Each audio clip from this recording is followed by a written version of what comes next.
heritage of North Florida. And now, a guy who actually believes you can spackle your walls with Gold Star Chili, J.P.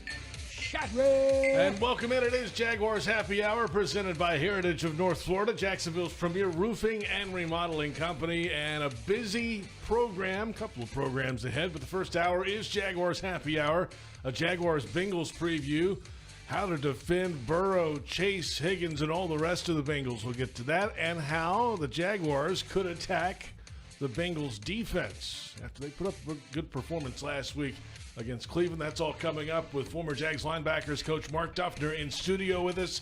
And then at 5 o'clock, the debut of Jags HQ on the Jaguars radio network. James Gladstone and Tony Boselli will be in studio with us.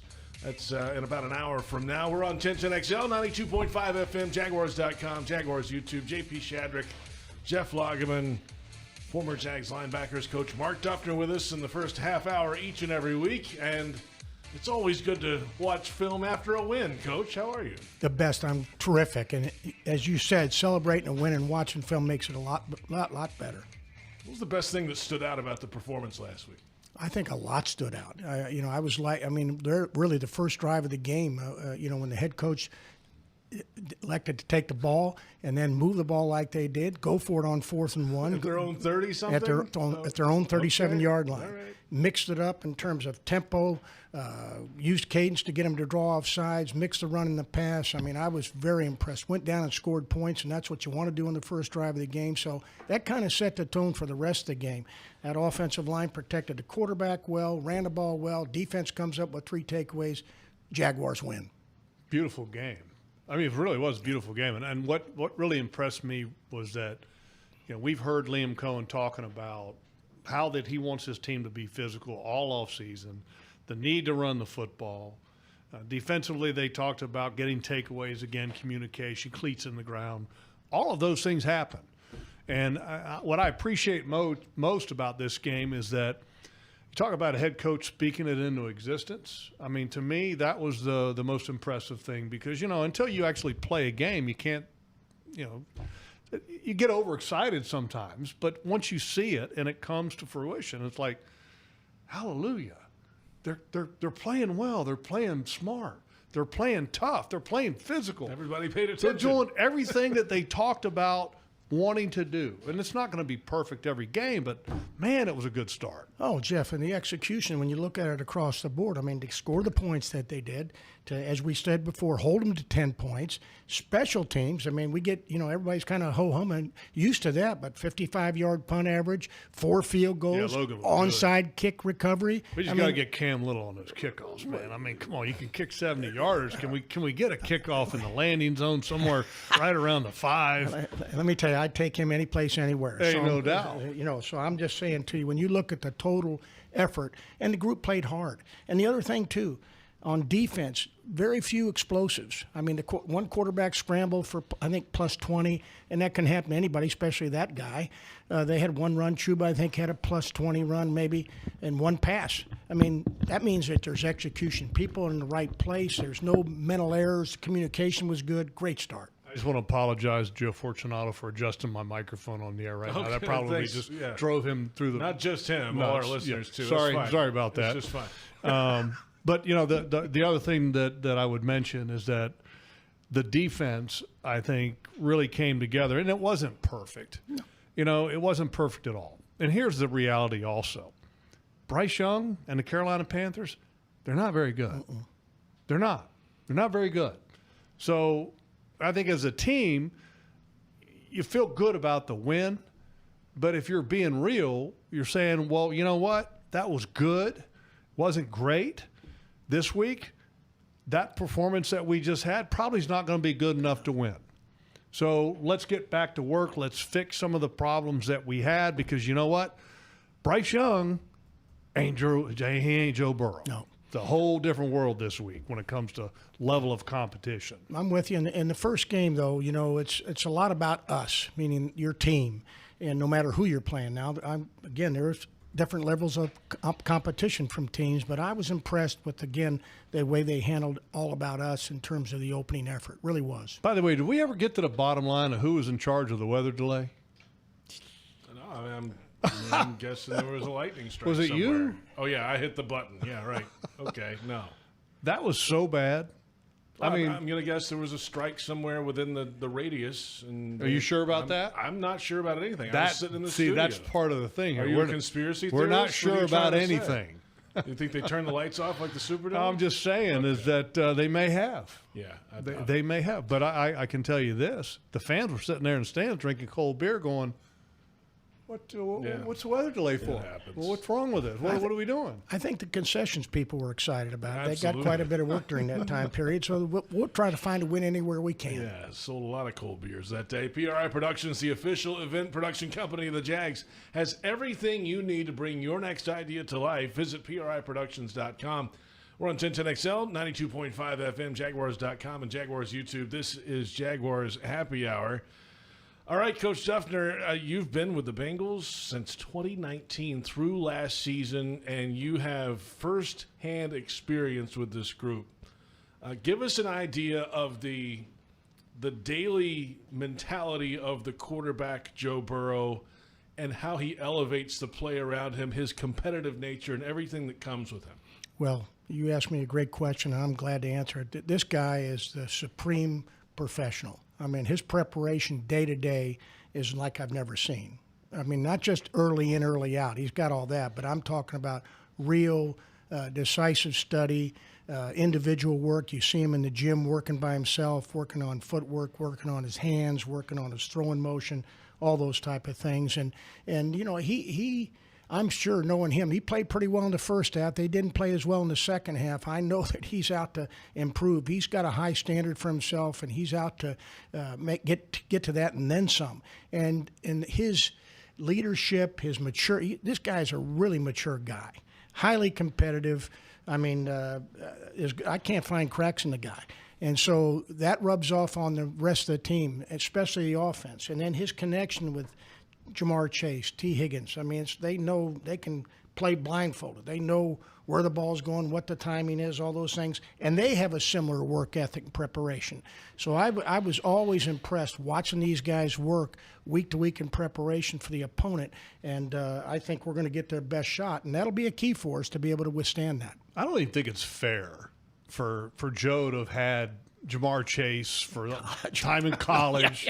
Right. And then it's 5 years in Cincinnati. Yeah. I mean, it's not even fair. I mean, Jamar Chase is he the best wide receiver in football?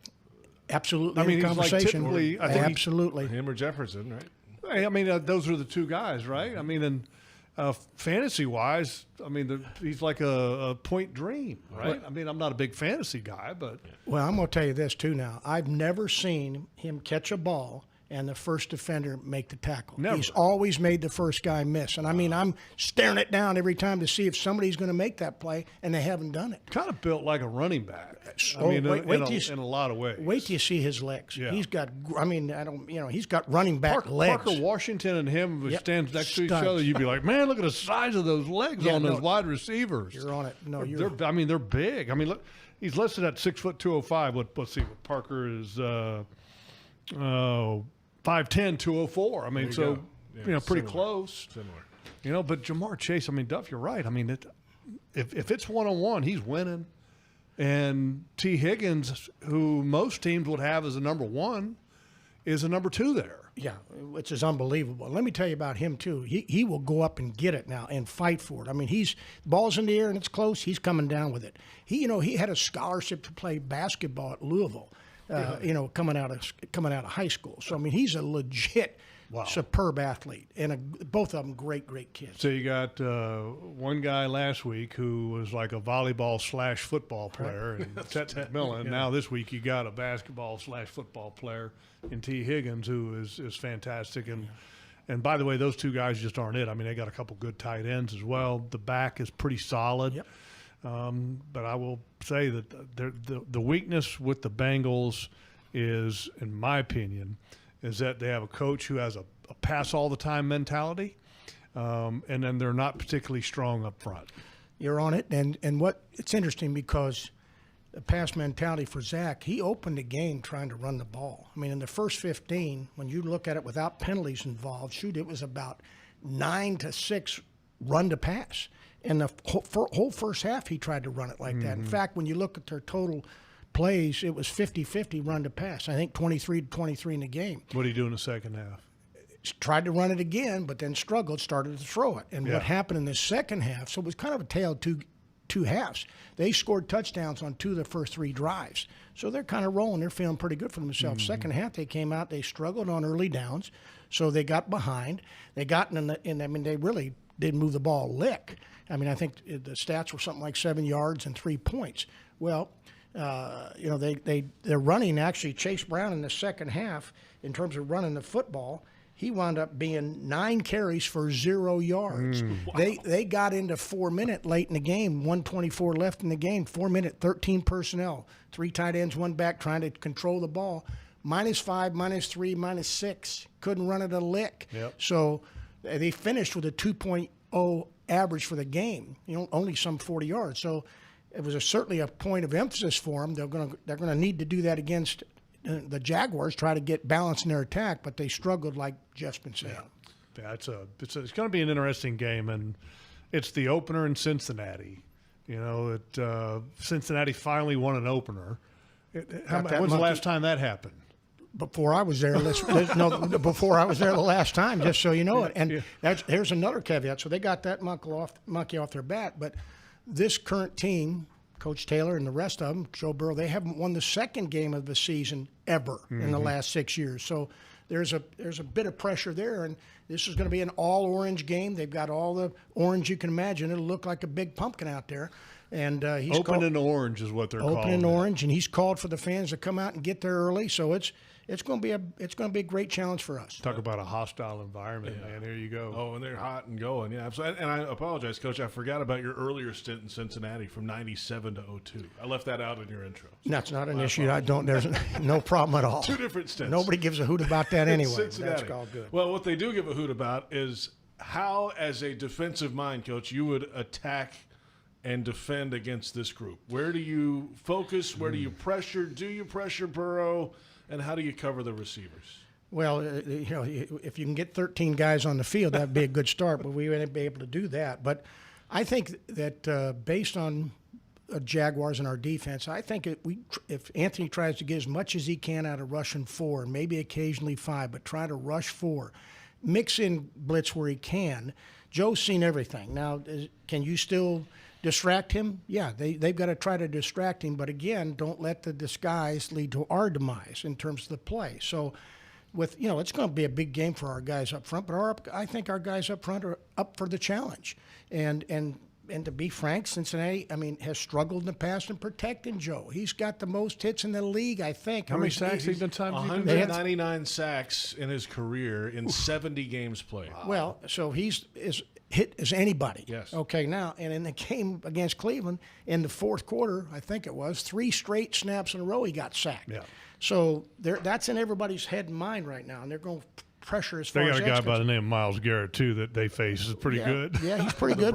but we got Walker and Josh, and those guys are pretty good too now. Yeah. And seeing Smoot come in and get a sack and a batted pass. So, our way Anthony brought other people off the corner and up inside. So, there's a lot for them to look at right now. But if they can get pressure out of 4-man rush as far as that's concerned, and then focus in on not getting carried away, but focusing on coverage, mixing some man and zone as far as that's concerned.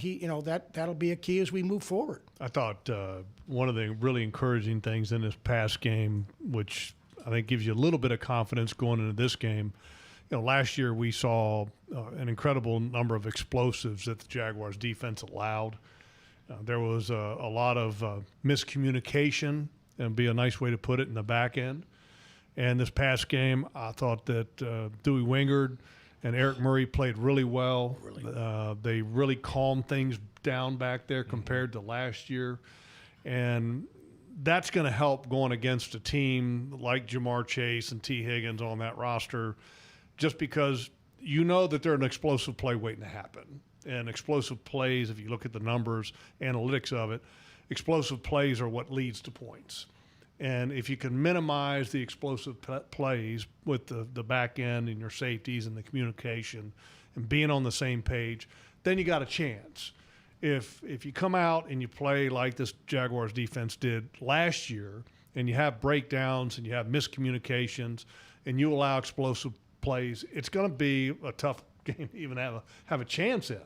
So the first game, again, gives you a little bit of confidence that they can carry that into week 2 against Cincinnati. All right, guys, let's come back and we'll flip it around, Coach, and take a look at your old personnel in Cincinnati that you've had the last few years on the defensive side and see how the Jaguars offense could fare this week.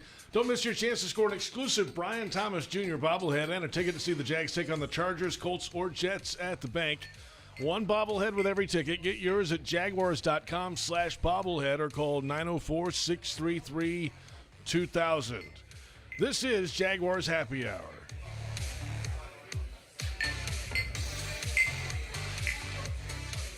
This is Jaguar Hall of Famer Tony Boselli telling you about Heritage of North Florida, Jacksonville's premier roofing and home remodeling company. With over 25 years of trusted experience, Heritage of North Florida has built a reputation for quality, reliability, and craftsmanship. Whether you need a new roof or updating your kitchen or bathroom, trust the pros at Heritage of North Florida to create the perfect place to call home.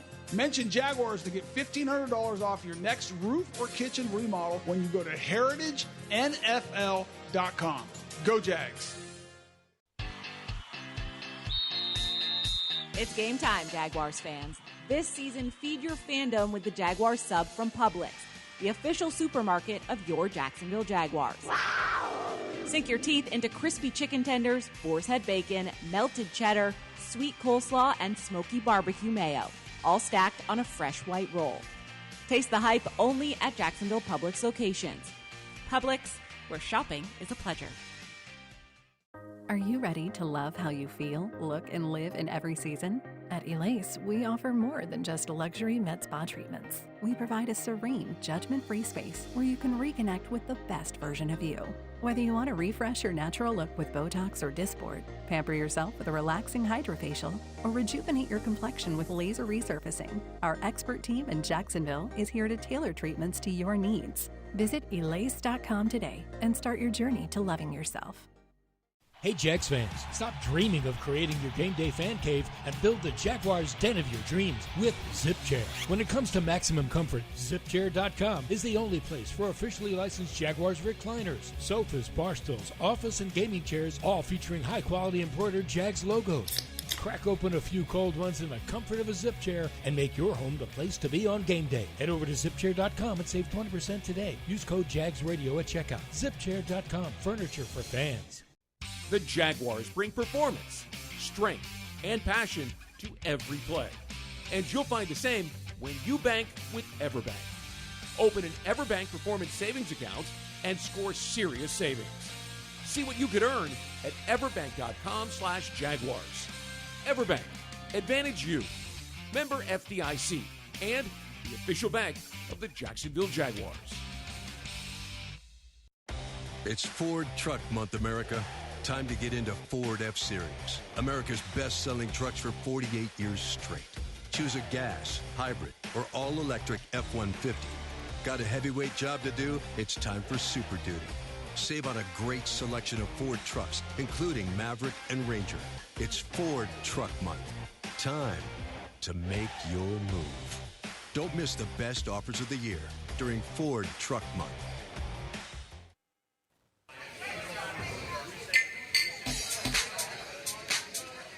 Getting their hands on some passes, getting some turnovers. Those were big in the right spot at the right time. Guys making plays, kind of changed the game. Obviously, with Hendrickson, just always have to know where he's at, and he's a great player. He's proven himself in this league time and time again, so give him his respect.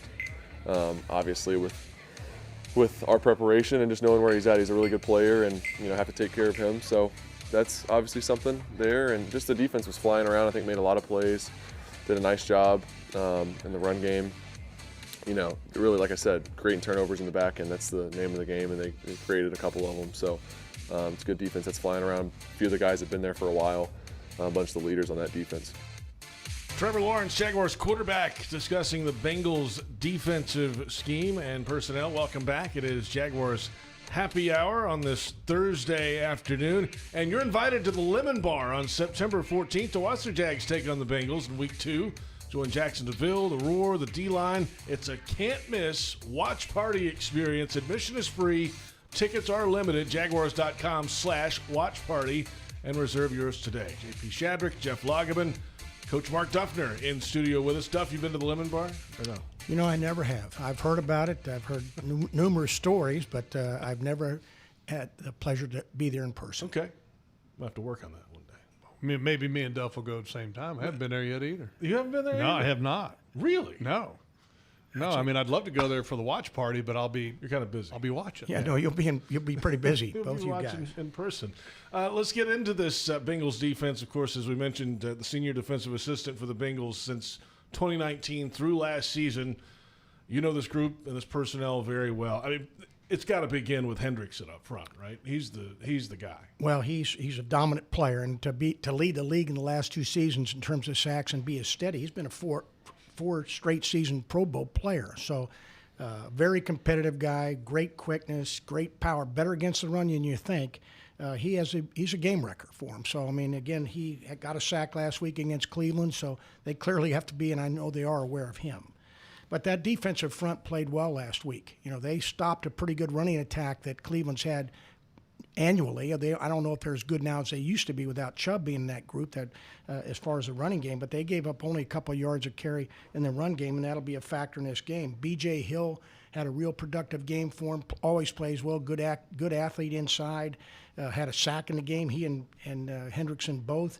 And then Slayton they got from Green Bay, another kind of space eater inside that had been with the new line coach Montgomery and his staff. So at linebacker, Logan Wilson, very active. He shooting the game. He had, I think, he had about 8 or 9 hits in the game and a couple of pass defenses. And so a good group. The secondary also stood out in the game. Jordan Battle had 12 hits in the game. Now, when your safety's making a lot of hits, sometimes that's not a good sign. Right. That's not a good sign. However, he made a key, interception in the second half, as did DJ Turner, which really was telltale of the game. We're number one. The Jaguars are number one in the league right now in takeaways, 3 with 3. The Jaguars are number 2 with 2. Both had winning games. One of the components to winning is winning that takeaway battle, and both those teams did that. So it's a good defensive group. Al Golden, a very bright guy. I'll have him well organized. He'll mix it up in terms of coverage. So we'll see. They got better in the second half. Started out shaky, got better in the second half. Yeah, there's one guy on their defense, though, that I think makes offensive coordinators change the way they do business, and that's Trey Hendrickson. I don't think anybody else on that roster makes them scared whatsoever. But Trey Hendrickson, you better have a game plan that is ready to deal with number 91. How do you do that? You introduce one of your running backs to his ribs quite a few times. You have tight ends line up on that side to chip them before they leave. You slide protect to them so that the tackle can overset, knowing that he's got the guard coming out as inside help. But I got a feeling that 36 is going to introduce himself to 91. And 36 is LaQuinn Allen Jr., who, by the way, probably is very aware about number 91 and will be more than happy to have a rib sandwich on the way out to the backfield. I loved in the locker room earlier this week. They asked him, "Hey, you've been in some altercations in training camp." He's like, "Why? What is that?" He's like, "I mean, it's a violent game. I play the game violently. Like, I'm not going to back down. Like, that's how I play." And I love that answer. Yeah, absolutely. And I think Jeff hit it on the nose. That's going to be a great matchup to watch. Anything you can do to frustrate the rush, okay?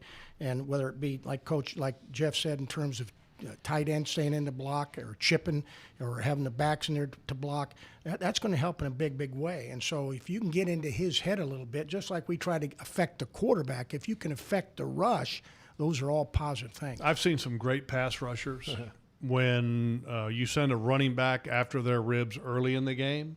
It changes how fast their get off is and how aggressive they are up the field. I mean, it's human nature. And if I get smoked early in the game, I'm looking for 36 again, and I hope that he hits them early because that'll slow him down. Because here's the problem. He's a great player, and your weakest link, he's still a solid player, but your weakest link on that offensive line is Walker Little. Walker has trouble at times on that outside rush, giving up the edge. That's Trey Hendrickson's best move, is he knocks the hands down and then he gets around the edge, and he's got great hips to shorten that corner to make it much faster than the average human being that pass rushes. I watch him, and I got great appreciation for the moves that he has and how he does it.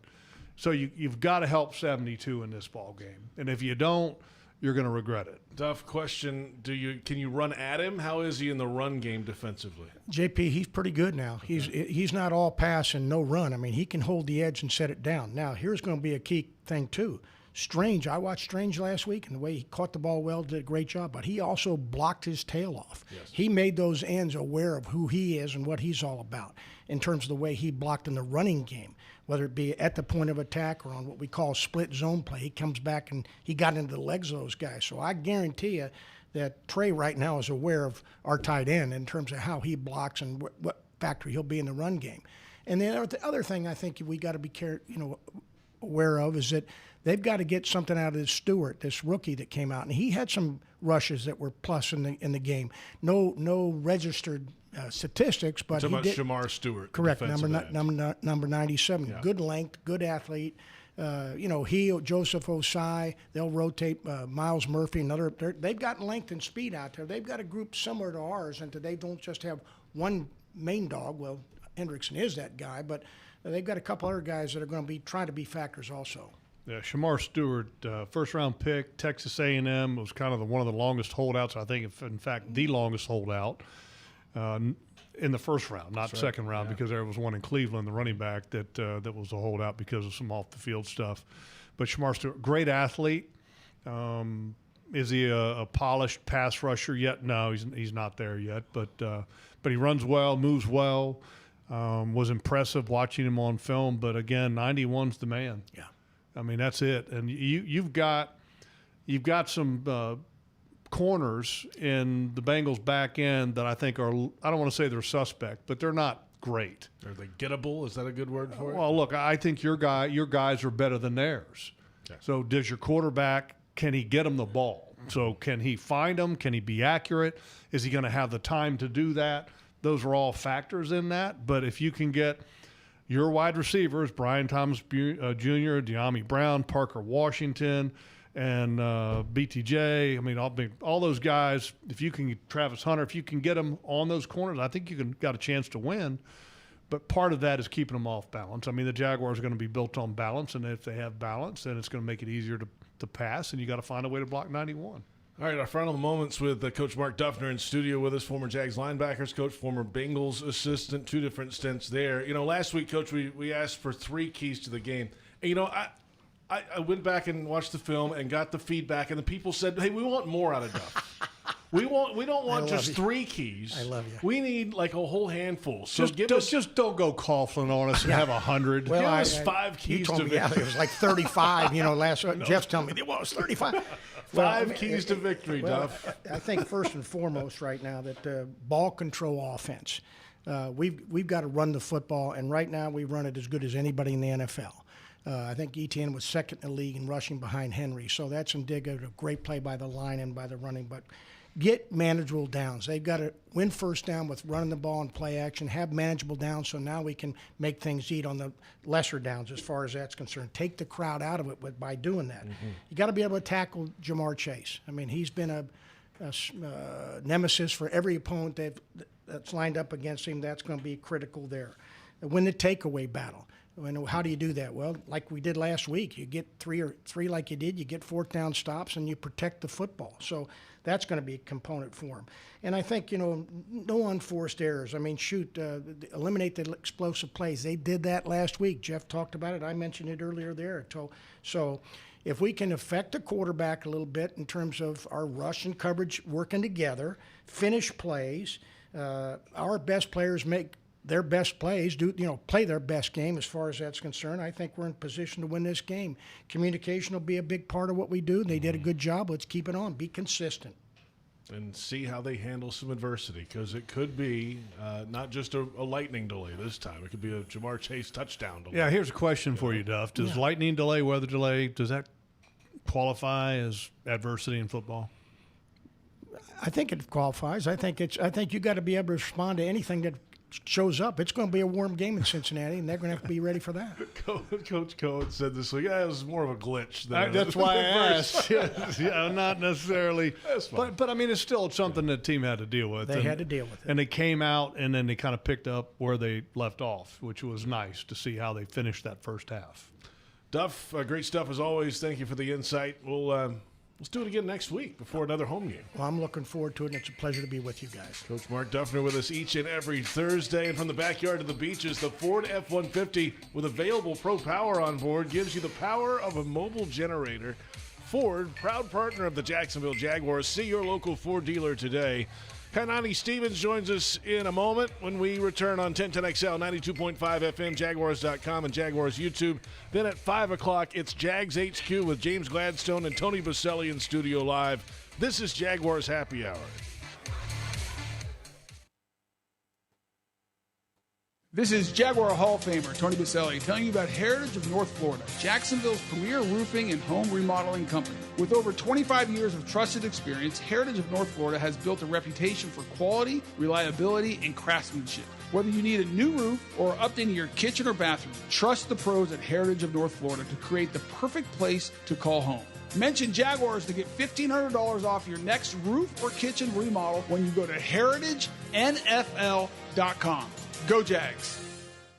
Watch the game, host your crew, or just unwind at BC Grill and Patio at Sheridan Jacksonville, part of the Marriott family of hotels. Enjoy craft cocktails, tasty bites, and indoor-outdoor seating perfect for watch parties, happy hours, and events. Mention this radio ad for 10% off food and drinks. Visit SheridanJacksonville.com or call 904-564-4772. Frank Frangie here. When you want barbecue in Jacksonville, you want Bono's Pit Barbecue. You can find Bono's locations all around town and on game day at Everbank Stadium, because Bono's is the official barbecue of the Jacksonville Jaguars. Over 70 years of authentic Southern Pit barbecue. We are the local barbecue joint in BBQval for generations of people in Jacksonville. Go to bonosbarbq.com to learn more or call 904-880-8310 today. And remember, if you don't see a pit, it ain't legit. It's here that a tiny newborn has the heart surgery needed to save her life. It's here that a first grader learns to speak clearly and confidently. It's here that a 12-year-old athlete builds the strength to run full speed again. It's here at Wolfson Children's Hospital that answers are found, courage is shown, and odds are beaten every day. Wolfson Children's, always here. Visit wolfsonchildrens.com. Is your organization ready to tackle its toughest challenges? For 3 decades, CSI Companies based in Jacksonville has been the trusted workforce partner for leading healthcare and technology providers nationwide. Whether finding the right talent for a specific job, advising on a strategic project, or offering seamless managed services, they tailor every solution to fit your needs. CSI brings trusted expertise and a people-first approach to your organization. Get the job done right. Together, we go further. Learn more at CSICompanies.com. If you look closely at a Ford SUV, you won't just see eye-catching design. You'll feel adventure and a new sense of freedom in a Ford Bronco, or an elevated level of confidence from the advanced technology found in a Ford Explorer. And with standard 4x4 in the Bronco Sport, you'll find the strength to overcome almost any obstacle. It's time to see Ford SUVs in a new light. Stop by your local Ford dealer today to find a great deal on a new Ford SUV.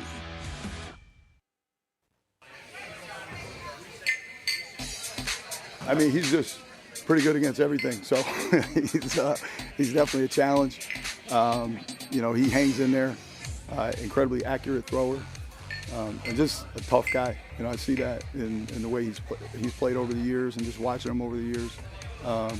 Yeah, he's a very, very accurate thrower, hangs in the pocket, and a really bright guy. You know, knows what to get into from protection perspective and where the ball should go. So it'll definitely be a challenge.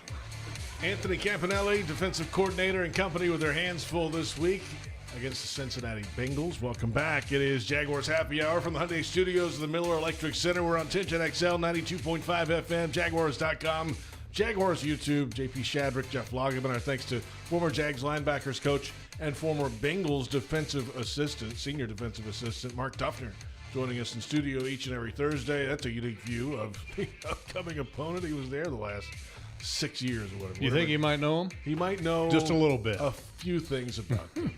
Kainani Stevens, Jaguars reporter, with us in studio now. Hi, Kai. Welcome. Hello. I was just saying I'm glad you guys had Duff on earlier because he brings all the knowledge. I'm just here for vibes. I'm just bringing the energy in for you guys. Oh, I think you got more than vibes. You got knowledge. I do, a little bit. Yeah. But Duff's great. We had him on Jags AM on Wednesday, and a really cool perspective, obviously, because he was there for so many years, and now we're playing them. So I watched it. It was great. I was wildly entertained. You guys did a great job. Yeah, he was a good time, good chat.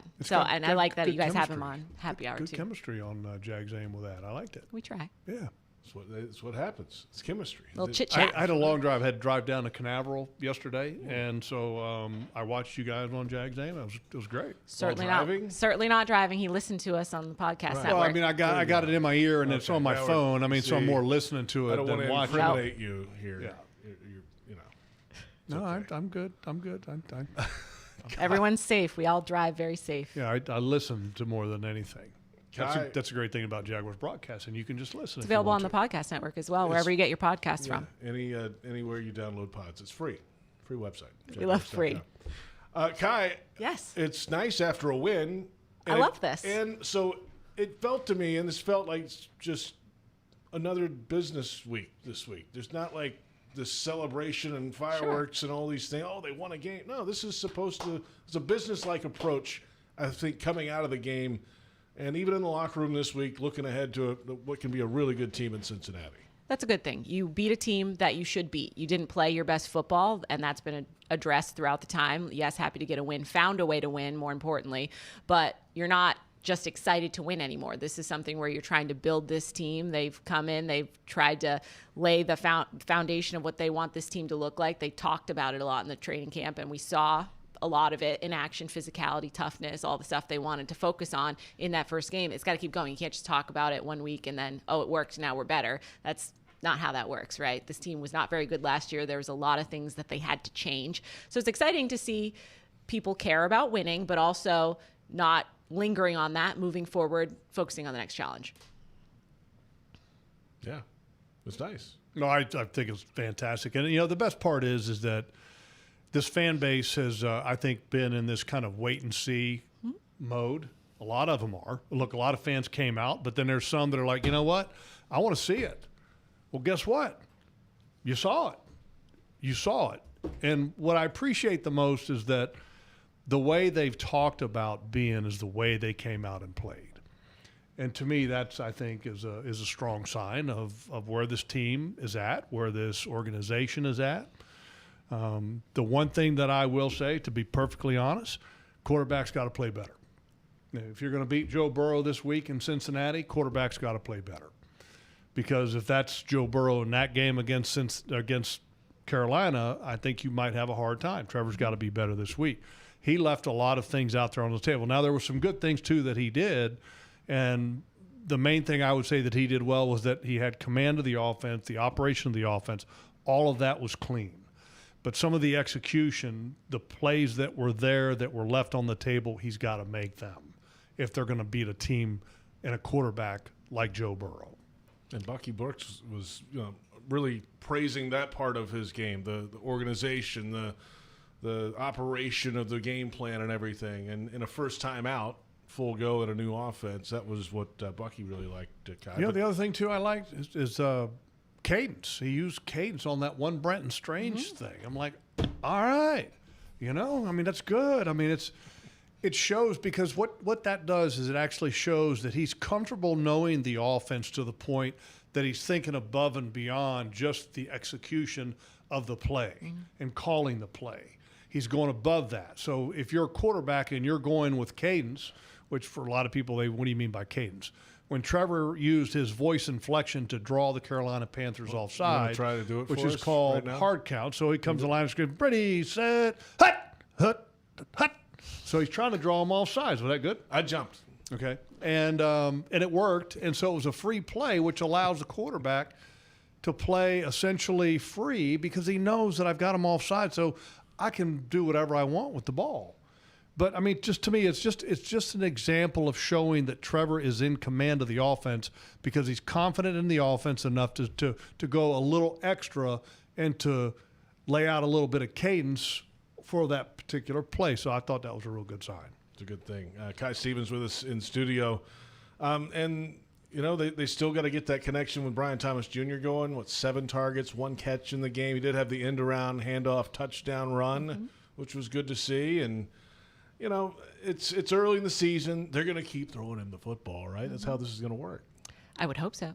Obviously, I think I was very impressed with the run game. That's amazing. We haven't had 200 plus yards in a couple of years. I think I looked back, it was like 2022 the last time they had over 200 rushing, the Jags. So it was great to see that, and they stuck with that. That's their plan early. You want to be able to run always, but in the NFL in 2025, you got to be able to air it out a little bit too. So using the run to set up the pass and making the throws when you have the throw. It's not going to be all on Trevor's shoulders anymore, but that also puts more pressure on him when he is throwing because he has less opportunities. He's not necessarily throwing it 30 plus times anymore.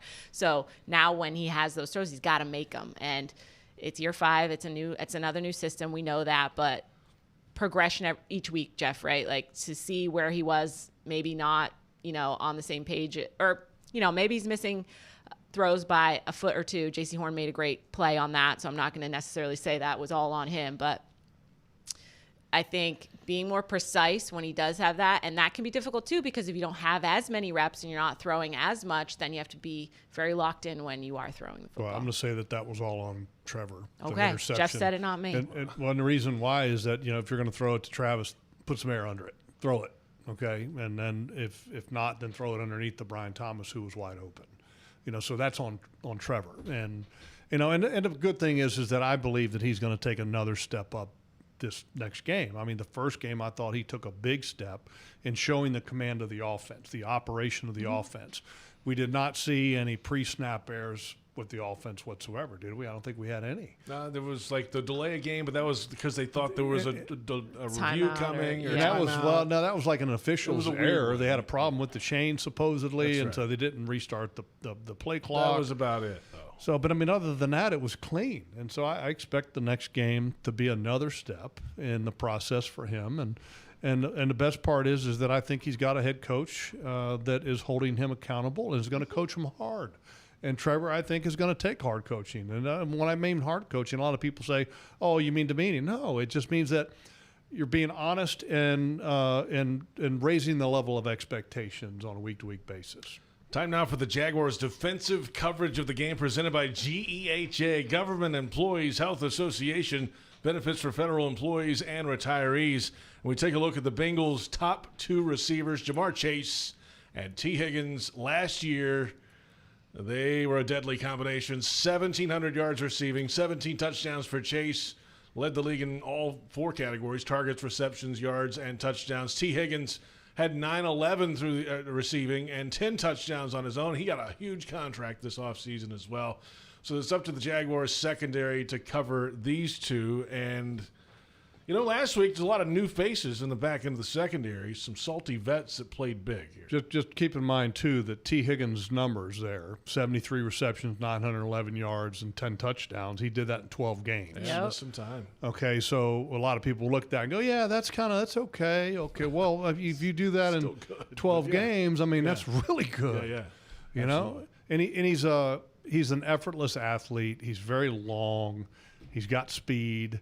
He does a great job with his feet. I mean, this is 2 challenging guys, and it's going to be also interesting to see what kind of role Travis Hunter will have on the defense this week after only playing like 6 plays last week. Yeah, it felt like we heard from Travis today outside the locker room, Kai, about that, and Liam Cohen talked about his numbers on defense could continue to rise here. Yeah, Travis would love to play every play, right? So I think how they're going to utilize him going forward, I don't know if it was necessarily dictated against the Panthers because they were so focused on the run. So maybe now that it's going to be obviously much more passing involved against the Bengals, we might see him more just in nature of that, but also learning the playbook, how they're going to utilize him. I'm just excited to see Jordan Lewis, what he does with that, the communication and all over the defense, but just finally seeing good communication in the back end of the defense is so satisfying. Because I think every week with Jeff, I would just get so when Jeff would come in to do his film room segments, talk about the film, I would get so frustrated with some of the breakdowns. Obviously, all the explosive plays that the secondary allowed over the past couple of years, those are hard to watch, and they've they were game deciders, right? Like they broke a lot of games open that way. So now to have someone like Jordan Lewis, where I know, listen, is Jamar Chase going to have catches? Yes. Is T. Higgins going to have catches? Absolutely. But it's not where I feel like they're always in the wrong place or they don't know what's going on. Sometimes those guys who are amazing are going to make plays, and that's fine. But you can't let it be constant, and you can't let it get out of hand, because then that's when the games get out of hand. So it's exciting for me to see that now, just good communication between all three levels of the defense as well.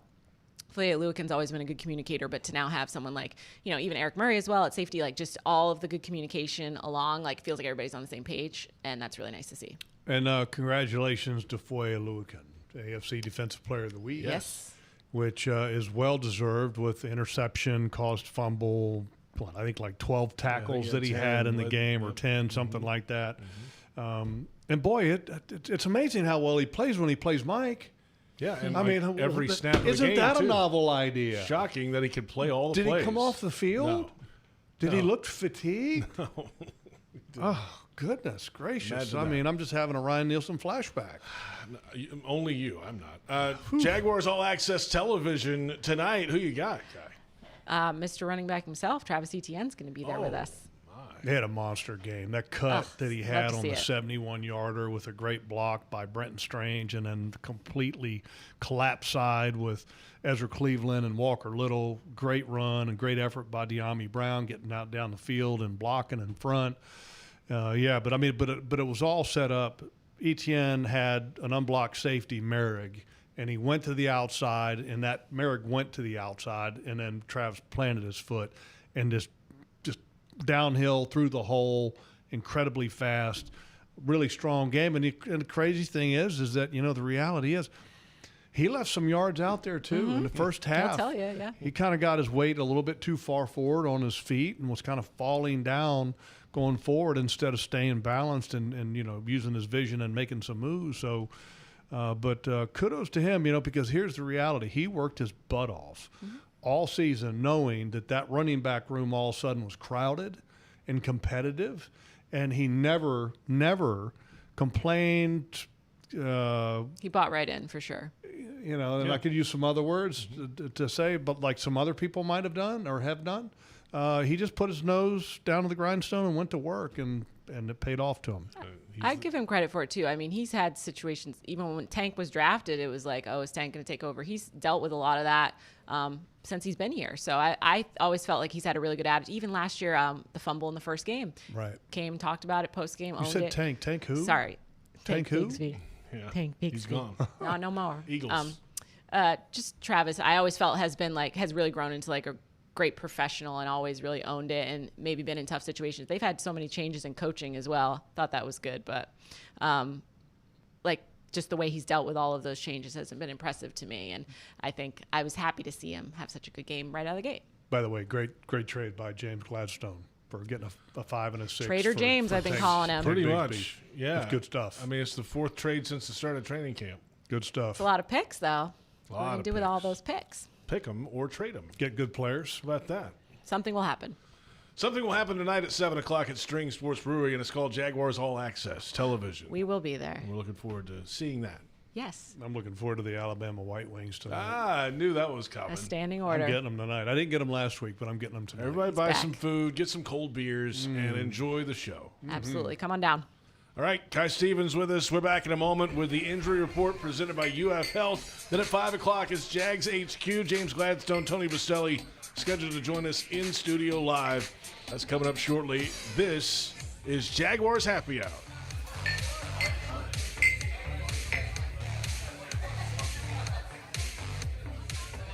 This is Jaguar Hall of Famer Tony Boselli telling you about Heritage of North Florida, Jacksonville's premier roofing and home remodeling company. With over 25 years of trusted experience, Heritage of North Florida has built a reputation for quality, reliability, and craftsmanship. Whether you need a new roof or updating your kitchen or bathroom, trust the pros at Heritage of North Florida to create the perfect place to call home. Mention Jaguars to get $1,500 off your next roof or kitchen remodel when you go to heritagenfl.com. Go Jags. It's Ford Truck Month, America. Time to get into Ford F-Series, America's best-selling trucks for 48 years straight. Choose a gas, hybrid, or all-electric F-150. Got a heavyweight job to do? It's time for Super Duty. Save on a great selection of Ford trucks, including Maverick and Ranger. It's Ford Truck Month. Time to make your move. Don't miss the best offers of the year during Ford Truck Month. Hey, Duval, here's your chance to be face-to-face with the Jags as they take the field on game day. Jump in the shadows and experience the Jaguars like never before. Enter today at everbank.com/shadows for your chance to be part of the action. No purchase necessary to enter or win. Open to legal residents of the 50 United States and D.C., 18 and older. Entry periods for the sweepstakes are from 8/4/25 to 12/21/25. For official rules and complete details, visit everbank.com/shadows. Sponsor and administrator, Everbank, N.A. member FDIC. Are you ready to love how you feel, look, and live in every season? At Elace, we offer more than just luxury med spa treatments. We provide a serene, judgment-free space where you can reconnect with the best version of you.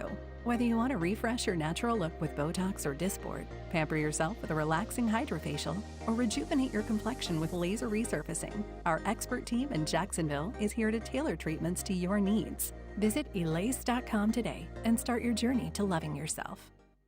Hey Jags fans, stop dreaming of creating your game day fan cave and build the Jaguars den of your dreams with ZipChair. When it comes to maximum comfort, ZipChair.com is the only place for officially licensed Jaguars recliners, sofas, bar stools, office and gaming chairs, all featuring high-quality embroidered Jags logos. Crack open a few cold ones in the comfort of a ZipChair and make your home the place to be on game day. Head over to ZipChair.com and save 20% today. Use code JagsRadio at checkout. ZipChair.com, furniture for fans. It's game time, Jaguars fans. This season, feed your fandom with the Jaguars sub from Publix, the official supermarket of your Jacksonville Jaguars. Wow. Sink your teeth into crispy chicken tenders, boar's head bacon, melted cheddar, sweet coleslaw, and smoky barbecue mayo, all stacked on a fresh white roll. Taste the hype only at Jacksonville Publix locations. Publix, where shopping is a pleasure.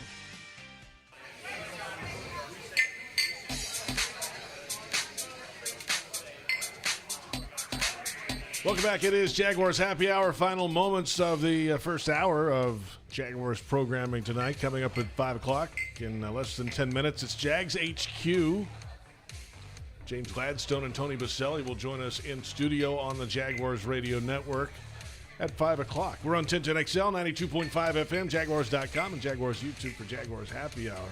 JP Shadrick, Jeff Lageman. Time now for the injury report presented by UF Health, the proud healthcare partner of the Jacksonville Jaguars. And the report came out at 4 o'clock today. There are 5 Jaguars on the list now. Monteric Brown with an ankle issue still limited Wednesday and Thursday, the cornerback. Tackle Anton Harrison with a back issue full both Wednesday and Thursday. Liam Cohen said this week he's fine. He left the game late last week against Carolina, didn't come back, but he's good to go moving ahead. Wyatt Milam, the guard with a knee issue, has not participated Wednesday or Thursday. Foye Oluokun added to the list today with an illness, so he did not participate in practice on Thursday. He was out there Wednesday, and I would guess the idea is to hope he's back on the field tomorrow. Cole Van Lanen, of course, tackle with a shoulder issue, has been full both Wednesday and Thursday for the Jags. So that's a good sign for him. Step up. Cincinnati, 3 players on the list. Defensive tackle B.J. Hill is not injury-related. He's resting, limited on Thursday, full on Wednesday. Amarius Mims, the right tackle, the starter with an ankle issue, limited Wednesday and Thursday. And the long snapper on the list, William Wagner, full participation, though, with a hamstring issue both days this week. That is the injury report presented by UF Health. Yeah, so the Jags came out pretty clean from last week. Yeah, no, it was good. I think it's good to see that Cole Van Lanen is full participation. Last week, you elevated a guy off the practice squad. This week, probably looks like maybe Cole might be available if he's not on the injury report anymore, so that's good. And the reason that's good is that he's your best backup tackle. And so last week, not having him as a backup, if you had an issue, which you ended up having Udoka go in at right tackle late in the game, Udoka's not really a left tackle, so to speak, in the game. And I think Cole can play either left or right as a backup. So that's good to have if he's going to be ready to go this week. Here's a question for you. Speaking of actives, inactives, Mason Smith was inactive last week. With the Tank Bigsby move and possibly only 3 running backs up, does that give Mason that spot, you think? It could, but, it just depends on where he's at. I think a lot of times people are kind of reading into this a little bit too much, and that they think, well, he's just not living up to expectations. That's not it. Remember, he missed almost the entirety of training camp with what was a lower body injury. And, I don't know specifically what it was, but it kept him out all the way until I think the practices with the Miami Dolphins. And so, he's had limited time to get ready. He's still recovering from an injury, and he's still trying to gain enough stamina to be to where he can be a contributor on game day. So, look, he's doing all the right things. He's a good football player. He's just working his way back. And then when he's back and he's able to contribute more than an Austin Johnson per se, who, by the way, played well the other day and is a good player, then he'll be ready to go. Look, I'm happy to see that he's not active because he's not ready yet. In the past, he probably would have been active. And I give James Gladstone credit because, look, he had some performances that weren't where they needed to be at the defensive tackle spot, and he went out and he addressed it. Austin Johnson, Colin Saunders. And he brought in those 2 guys so that they can play at a certain level. Yeah. And so if you have a guy who's working his way back from injury and is not quite ready, you've got 2 guys that are veteran guys that can play well. And by the way, they played well. Right. You could make the argument Colin Saunders played better than Devon Hamilton in that game. Austin Johnson, I thought, played really well. But this week, here's one thing I will point out against the Bengals. Watching them against Cleveland, and obviously Myles Garrett has a little bit to do with this, but the Bengals aren't great on the inside of the offensive line, the 2 guards. I think the center is okay, but the 2 guards aren't great. And you've got to win against those 2 positions this week, and that means Austin Johnson. It means Eric Armstead has got to be in there in that mix. Whoever kicks down in the inside, whether it's Smoot again kicking down, got to win in the inside this week to get in Joe Burrow's face. I got good news for you, Logs. The Bengals are usually a slow-starting team the first 2 weeks of the season. Yeah, I know. Isn't it crazy that they're 2-11 in weeks 1 and 2 combined since 2019? That's tied for the under worst Zach in the Taylor. NFL. Yeah, that's under Zach Taylor, which is not a very good number. And one of those 2 wins came last week against Cleveland. Yeah. So you don't want to wake them up, though. Well, look, I think they're going to be fired up. I think they're going to be fired up because, one, it's their home opener, and they are coming off of a win, which they haven't been very successful early in the season. Last year, they had some issues early on and ended up being on the outside looking in at 9-8, even though that they kind of caught fire a little bit late in the season. And so I think they've learned a lesson from last year that you can't start slow.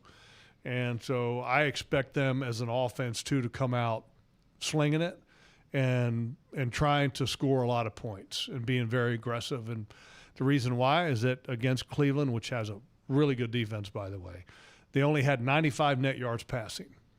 95 net yards passing with Joe Burrow, T. Higgins, and Jamar Chase.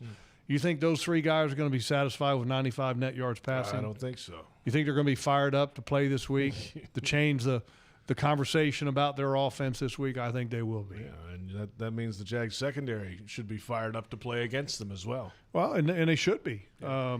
It's a good challenge. Should be fired up because, again, like you talked about earlier, they haven't been very good early in the season. So let's continue that this week. The Jaguars face the Cincinnati Bengals this Sunday in Week 2. Our thanks to Coach Mark Duffner for joining us, Kainani Stevens as well. Coming up next, it's Jags HQ on the Jaguars Radio Network. Tony Boselli and James Gladstone slated to join us in moments. And thanks for listening to Jaguars Happy Hour.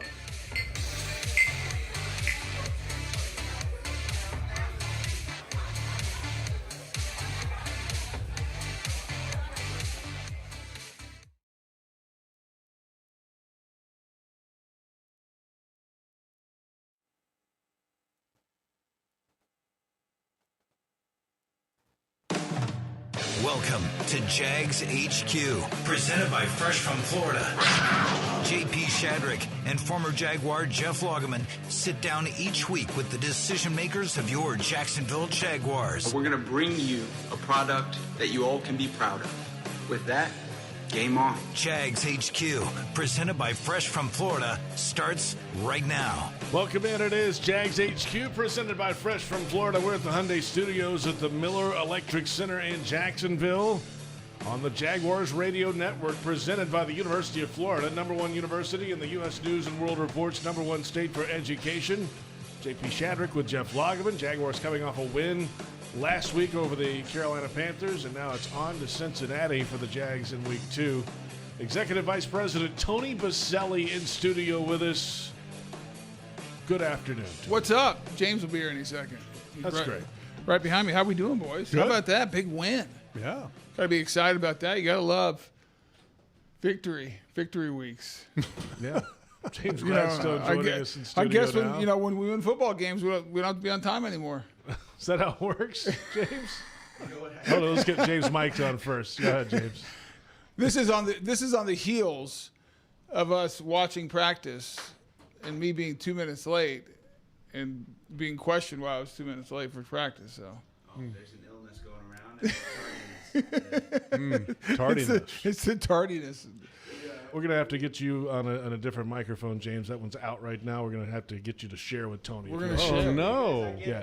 So get there in the middle. Oh, he's out of here. So is this mic out? We're going to work on it in the break coming up. But stick with that one. Here, just start with James. He's got the interesting stuff. Yeah, I mean, it's been, all right, a winning result, which is great. A lot of guys brought in free agency, contributed in that win, and the drafted players, of course. And then after the game, you make a deal. I mean, that's a busy week for a general manager. Let's start with the game and the performance of the guys on the grass that you brought in really in this offseason. Oh, I think there's a lot to be excited about. From the vantage point of being able to walk away with a win, it'd be the first game of the season. See a lot of the stuff that we emphasized as it related to who we wanted to be, what we wanted to be about, showing itself early in the down. And, at the end of the day, I think still plenty to clean up. And I think that was something that, from coaches to players, we felt that sentiment show through very quickly after the game. And, not being satisfied, knowing that there's still more to do is an important piece to this. It's a long season.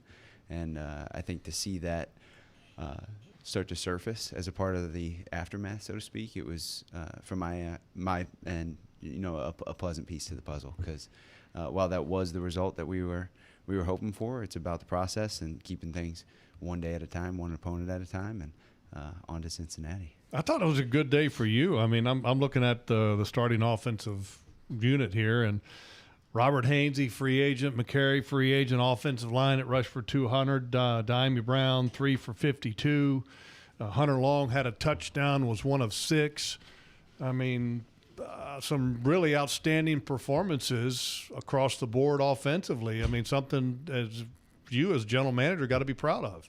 Yeah, I think the fact that we end up getting a win, that certainly reigns supreme in my mind. And beyond that, it's a collective effort to, bring together and engineer a team that we feel like we can be proud of, one that we feel like we can win some games with, and that our fans, our supporters can be proud of. And I think that definitely showed up on Sunday. And, beyond that, the players bringing it to life, bringing their skill sets to life. And I think one of the things that I certainly wanted to place an emphasis on this offseason was the idea that anybody that we invite into this organization, by being nothing more than who they are, is raising the space around them. And I think we certainly showed that.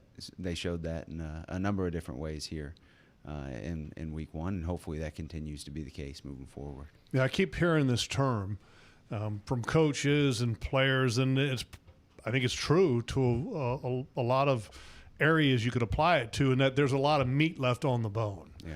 You know, from the running game, look, there's even some yards that were left out there in that ball game that could have been attained. There's more to gain in the passing game. Defensively, there's more to gain in stopping the run on the early downs. I mean, there's a lot of room for improvement. Penalties, eliminating them, and I think that's a real positive when you have some things that you realize and recognize that can be fixed without a lot of difficulty to improve the team. Yeah, and I think, you know, throughout the course of the preseason, obviously we were paying attention to performance, but I think I shared this with you all in this setting. The response is something that we were also looking at, evaluating, and hoping to see some level up in that area. And I think, especially as you peek back to just the opening drive of that game, right? The fact that we put ourselves through our own error in 1st and 20 twice, and still we're able to respond in an appropriate way to get points on the board that drive. Ultimately, because of our own error, we ended up falling out of a chance to score a touchdown, get 6 points, 7 points. But nonetheless, I think that early series was a reflection of how we as a team are building an identity, and that's an identity that, like we've said, is physically tough, mentally tough is the element that really surfaced for me through those responses. All right, so on that drive, when you talk about early identity and it being big, 4th and 1 to go for it. I'm not against going for it on 4th and 1, but where was that ball at exactly? On 37, right? At the 37. Bold?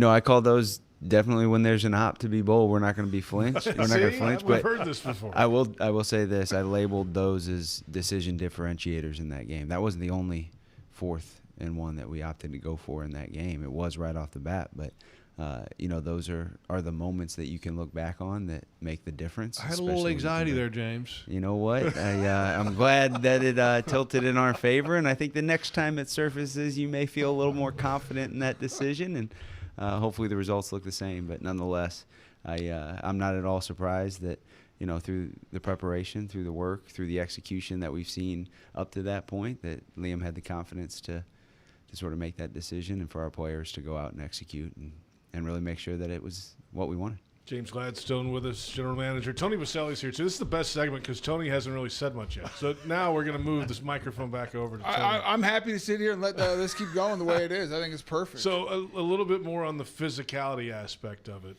Opening up holes, they break the 71-yarder and go for 200 as a team on the ground. On the offensive side especially, but you saw it on defense too. They just were the tougher team, it felt like.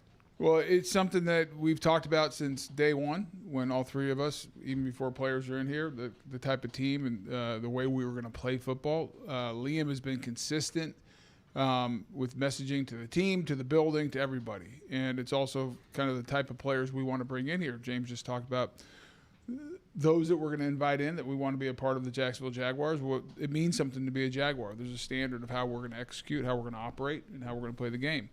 And what was the most fun for me, obviously winning is the best part, without hands down. You'll take a win if you just score one more point than the other guys and you're happy.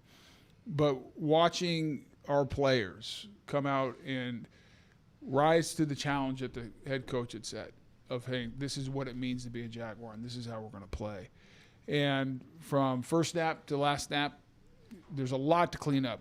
There's a lot of things we have to do better as an organization. Around, in this building, on the field, everyone needs to get better each week. But with that said, Jeff, you played the game a long time. It was when we played it. I'm a firm believer that the more physical team, the more violent team, the team that down in and down out, that imposes their will against the other team, is going to win more times than not. And that's what we want to be. That's how we want to operate as an organization. And that's what our players did. And they went out there and they were physical. Both sides of the ball, offense, defense, but not just the lines of scrimmage. Our backs were physical. Our wide receivers. De'Ami Brown sprinting down the field on Travis's long run to go clean it up. Tim Patrick doing a great job sealing a defensive end. Really good on the reverse. You watch our defense. Eric Murray from the safety position, coming up and tackling, disrupting the passing game, causing a pick. Fourier being all over the place. Josh Hines-Allen winning in constant pressure in that game. Tyson Campbell from the corner position coming and tackling in the run game in the backfield. Jarian Jones did the same thing on a big down and distance. And so these are things that we've been asking our players to do. Not even speaking about the big guys yet. The offensive line dominated their front. 0 pressures. Running the ball effectively. Our tight ends, Brenton Strange, Hunter Long, Johnny Munt showing up in the run game, being physical. There's so many things we have to clean up. There's so many opportunities for us to play better, less mistakes. But at the end of the game, this is a physical football. This is a physical sport. And the more physical team's going to win more times than not. And we can control it. We can control how we want to play and the effort we give. And I couldn't be more just very happy for our coaching staff and our players, because they're the ones who bring it to life. I mean, James and I are sitting up a long way away, not too far from you guys watching.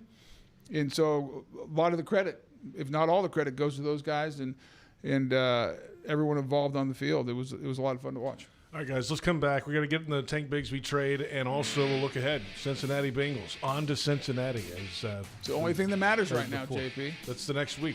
It's the next one on the biggest schedule. Game in the history of the franchise coming up this weekend. Next one. Biggest one. The biggest ever. One. Jaguars Bengals this Sunday. And we're back in a moment. It's Jags HQ on the Jaguars Radio Network.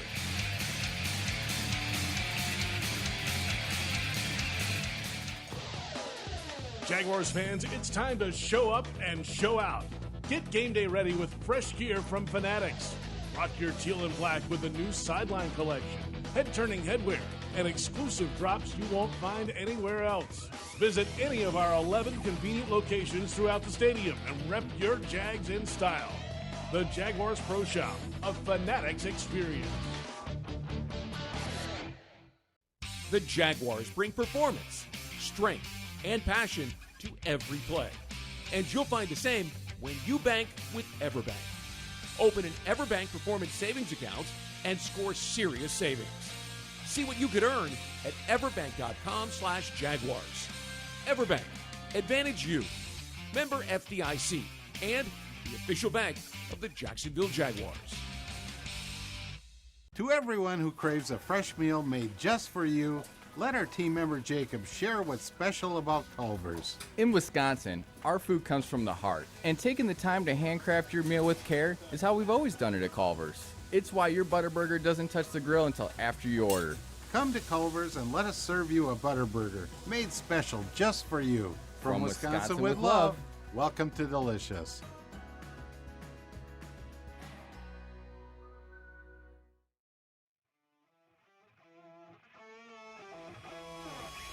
Yuengling Traditional Lager, a beer that, like true legends, stands the test of time. Brewed by the same family for nearly 200 years, it's a crisp amber lager with a bold, smooth flavor that's perfect for game day. Whether you're cheering from the stands or watching from your favorite bar, Yuengling is the taste of tradition. Yuengling, legends stand the test of time. Welcome back.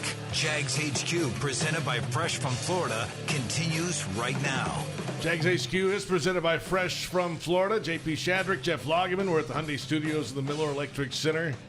Tony Boselli, James Gladstone in studio with us. Before we move on to Cincinnati, after the game Monday, a trade with the Eagles. 2 draft picks coming back. A 5th and 6th rounder. I think the 5th can move into a 4th if there's a certain thing that happens with another player in the league that you can tell us the details of that if you'd like. However, 2 picks going back. Tank Bigsby goes to Philadelphia. Why the move and why now? Yeah, I think seeing our running back room take shape over the course of the offseason, we were really excited about, the luxury of having 4, even 5 guys in Jaquindon who showed up in the preseason, really in particular there against Miami in preseason game 3, but guys that we felt like were, worthy of some action. It's obviously it's tough to get that many guys touches in a single game. And so we were able to get to a place where all 4 were active on Sunday. And obviously through that, got a feel for roles and contributions, and obviously the fact that Travis was able to do what he did was pretty exciting, and obviously would like to continue to carry that forward. But at the same time, knowing that can't be each and every week that you're toting the rock that often or that frequently over the course of an 18-week season. But nonetheless, knowing that we have some pretty vivid roles within the lens of Bashal Tutin, LeQuint Allen. The Philadelphia Eagles were certainly in a place where they felt like Tank had a place for them and would see some contributions from them in a clear role. I think that it was best for both parties to sort of take this next step, and I wish him nothing but the best. I know, during his time here, he was committed to the process and gave an urgent approach to the way in which he attacked the grass, and that was very much appreciated. But I think this is a reflection of how we feel about the shape of that room, beyond him, and really what that could look like into this season. Really excited about it. And one of the guys that's going to get a little bit of an increase in touches, probably Bashal Tutin. That one play in the game just sticks in my mind where I guess it's like an inside zone. He goes to the left, and there's nothing there, and he just kind of hops over to the right just a little bit, and then the acceleration through the hole was just wow. Yeah. A guy that has that kind of vision, that kind of acceleration, and the power that he finishes with, I'm excited to watch him play more. Yeah. I think all three of those guys that, we still have coming back, and obviously we added Cody Schrader now to the active roster, somebody that we got some familiarity with, a similar system coming from the Los Angeles Rams. Certainly excited about his addition. Had a great practice here today in pads. And, as I think about Bashal in particular, I'm sure it's easy for folks to point towards his 40-yard dash because it was very fast. And, while that's nice, it's not what drew our attention to Bashal. He's a very physical runner, and he stays on his feet, and obviously he's got pop-the-top potential through his speed. That 40-yard dash shows up in football pads, but he plays football first. And so that's the stuff that you really appreciate about him. And, obviously it's not always the easiest thing for a rookie runner to get onto the grass, earn the trust, and be able to get a high volume of reps. And now we got two of them who have seemingly found their footing and found a niche role with LeQuint, who sets the tone. I think it's very clear to see his interest in pass protection on third downs, how that showed up on Sunday, even being able to pick a third down and short up in the run game. You think we can get him introduce himself early to the game and Trey Hendrickson this week, number 91? You know what? That's we'll see how the game unfolds in real time. But nonetheless, I know Quint is certainly excited about the opportunity here this Sunday. Won't turn it down. We were watching some of those. So the reason I'm late, it's right off the heels of Tony being late for what we were doing prior to this. So it's my fault. Yeah, Okay. it's a trickle-down effect here. But it was we were watching practice, and that was certainly an exciting day in pads from a physicality standpoint, in particular out of some of our runners who were doing some things that certainly showed life on what can typically be some version of a hump day in the NFL Thursdays in practice. Yeah, go back to Bashal. It's interesting.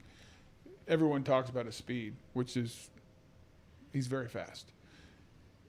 I believe the stat is he had 11 total yards of rushing. He had 13 yards after contact. That's pretty good. Think about that. Yeah, it's pretty good. So meaning that, and still yet to date, he has not lost a yard running the ball.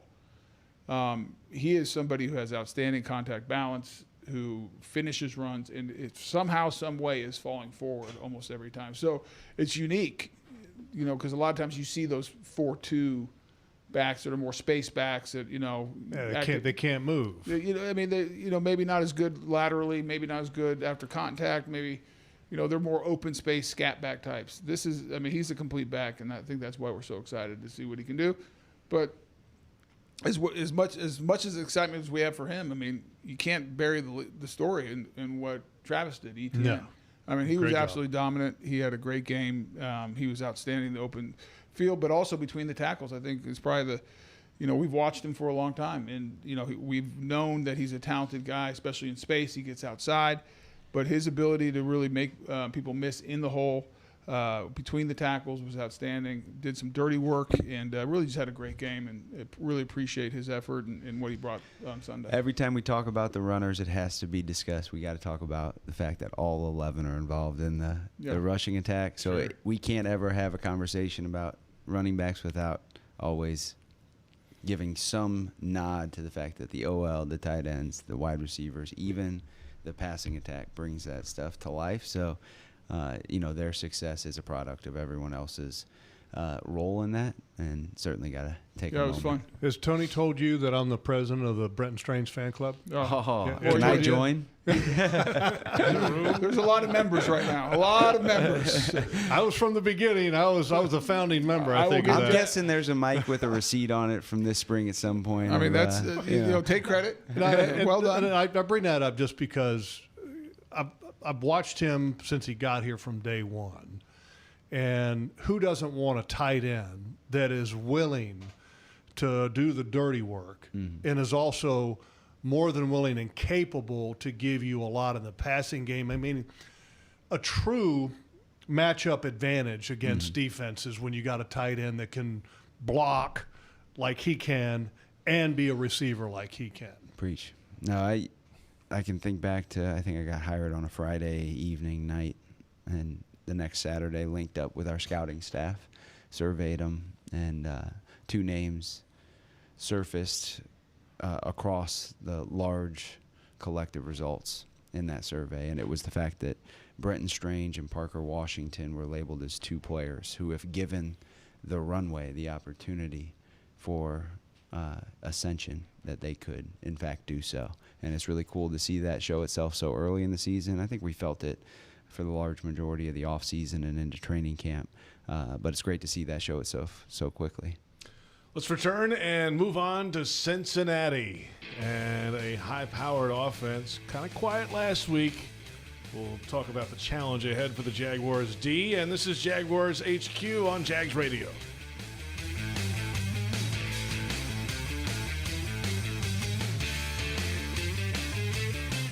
Floridians, do you know how close you are to freshness? It's not a plane or a ship ride away. It's not across an ocean or over the equator. It's not even a far drive. The peak of freshness is at your grocery store, and it's called Fresh from Florida. Fresh from Florida is local produce grown by farmers right here in our own state, meaning it's always fresh, always in season, and always mouth-wateringly good. Look for the sunny Fresh from Florida logo or ask for it by name where you shop. Mr. Chubby's Wings is a whole lot more than just wings. Craving the ultimate game day experience? Look no further. Swing by Mr. Chubby's and indulge in the biggest and best wings in town, all while soaking up the lively atmosphere with fellow sports fans. With plenty of game day specials and locations on the West Side, Fleming Island, Ponte Vedra Beach, and new this season, Everbank Stadium, they're here for all your game day needs. Mr. Chubby's Wings is a proud partner of the Jacksonville Jaguars. Mr. Chubby's Wings, before the game, after the game, and during the game.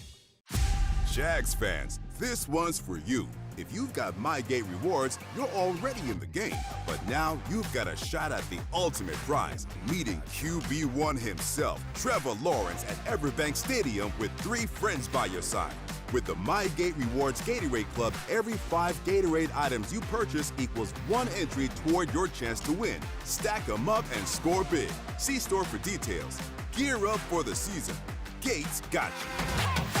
The moment you drop off donations at a North Florida Goodwill, your things start new lives. A donated jersey helps someone suit up for success through education and training. A pair of old cleats helps a job seeker step confidently into new career opportunities. Every donation fuels Goodwill's mission to provide education, training, and career opportunities, removing barriers to employment and building brighter futures across our community. To find your nearest donation center and learn more, visit goodwillnorthfl.org. Goodwill, where your things start new lives.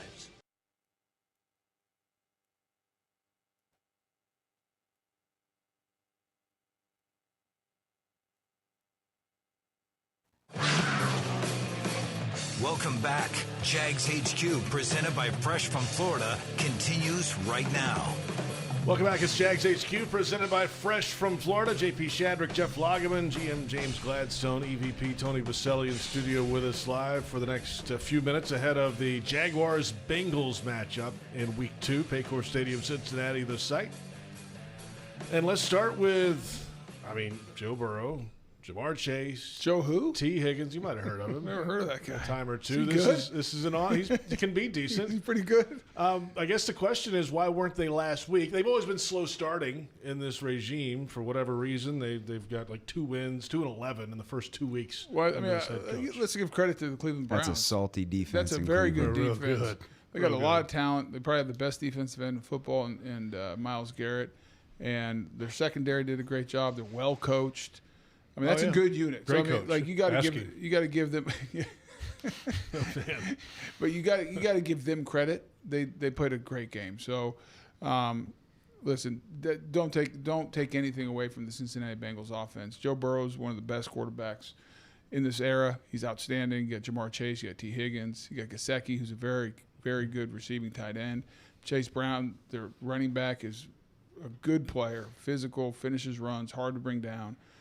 They're good. They got a good unit, and their defense doesn't get talked about. They got one of the best pass rushers in all of football. So it's going to be a great test, a great opportunity for us to go up there and face a very good football team that wasn't too long ago was in the Super Bowl and won the last 5 games of the season last year, won the opener. So they're on a little bit of a hot streak.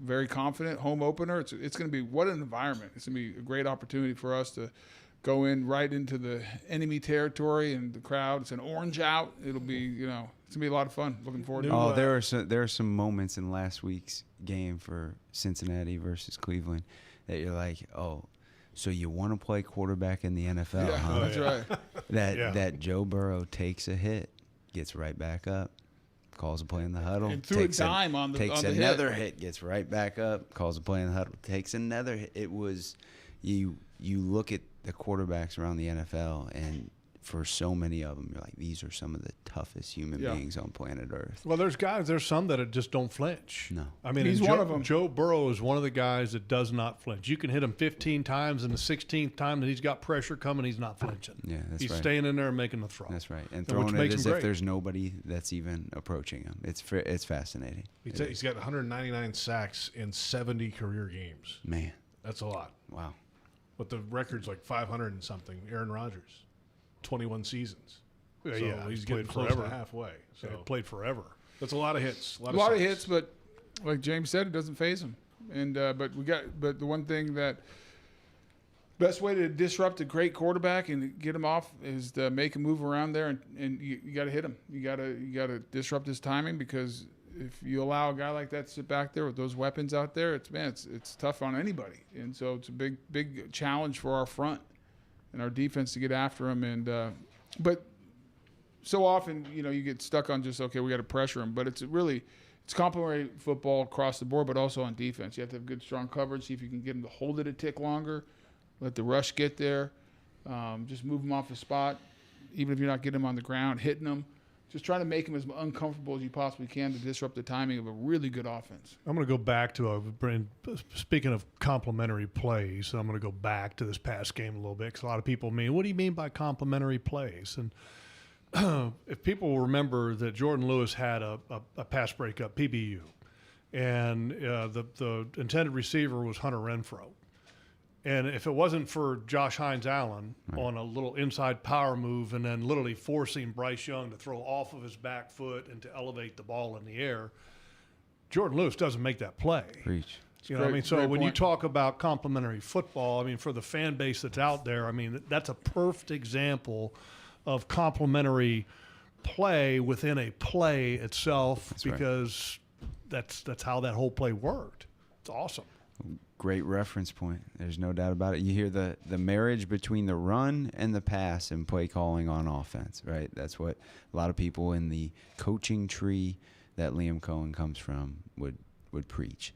Talk about on defense, the marriage between the rush and the coverage, right? Mm-hmm. Those are typically the two offense-defense marriage or complementary items that you're bringing along. And a good play for people to what you're talking about, their offense, about running the ball to complement the passing game. In the one drive when Hunter Long catches the touchdown, your offense is running the ball effectively. And all of a sudden, play action, you got all three linebackers that literally suck into the line of scrimmage. And there goes Hunter Long wide open in the end zone. Nobody's even covering him. Yeah. I mean, that's like when you talk about the complement part of run and pass, I mean, that was another perfect example of the offense. And, and this week, it's going to be challenging. The one thing that Al Golden, the new defensive coordinator, has done in Cincinnati, I think they averaged, Cleveland did, about 2 yards a rush. Mm-hmm. And so the emphasis about stopping the run in Cincinnati is there, and they got some big dudes up in the middle linebacker who is exceptional, and we all know about Trey Hendrickson. That's going to be a challenge. No doubt. And I think it was fun.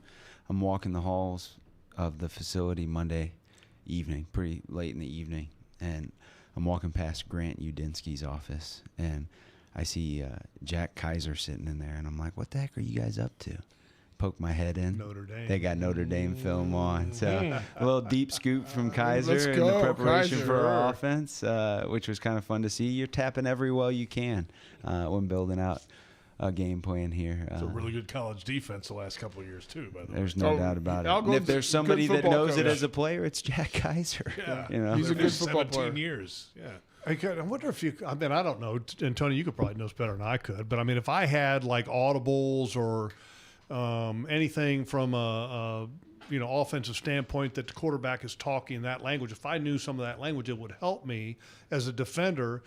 If Jack Kaiser gives Grant Udinsky some terminology, does that help an offense with terminology on the defense? I don't know how much you're putting into that. Things can change, over the course of a year. I think from my understanding, there's more, hey, where are we in conflict here in this coverage? From your understanding, having lived in these shoes, where did you feel vulnerable when this was being deployed? All that kind of stuff. I think that's, by the way, that's a credit to Jack Kaiser, because there's a lot of players you're not going to bring in your office because they can't tell you what the hell they were doing in college. Like you.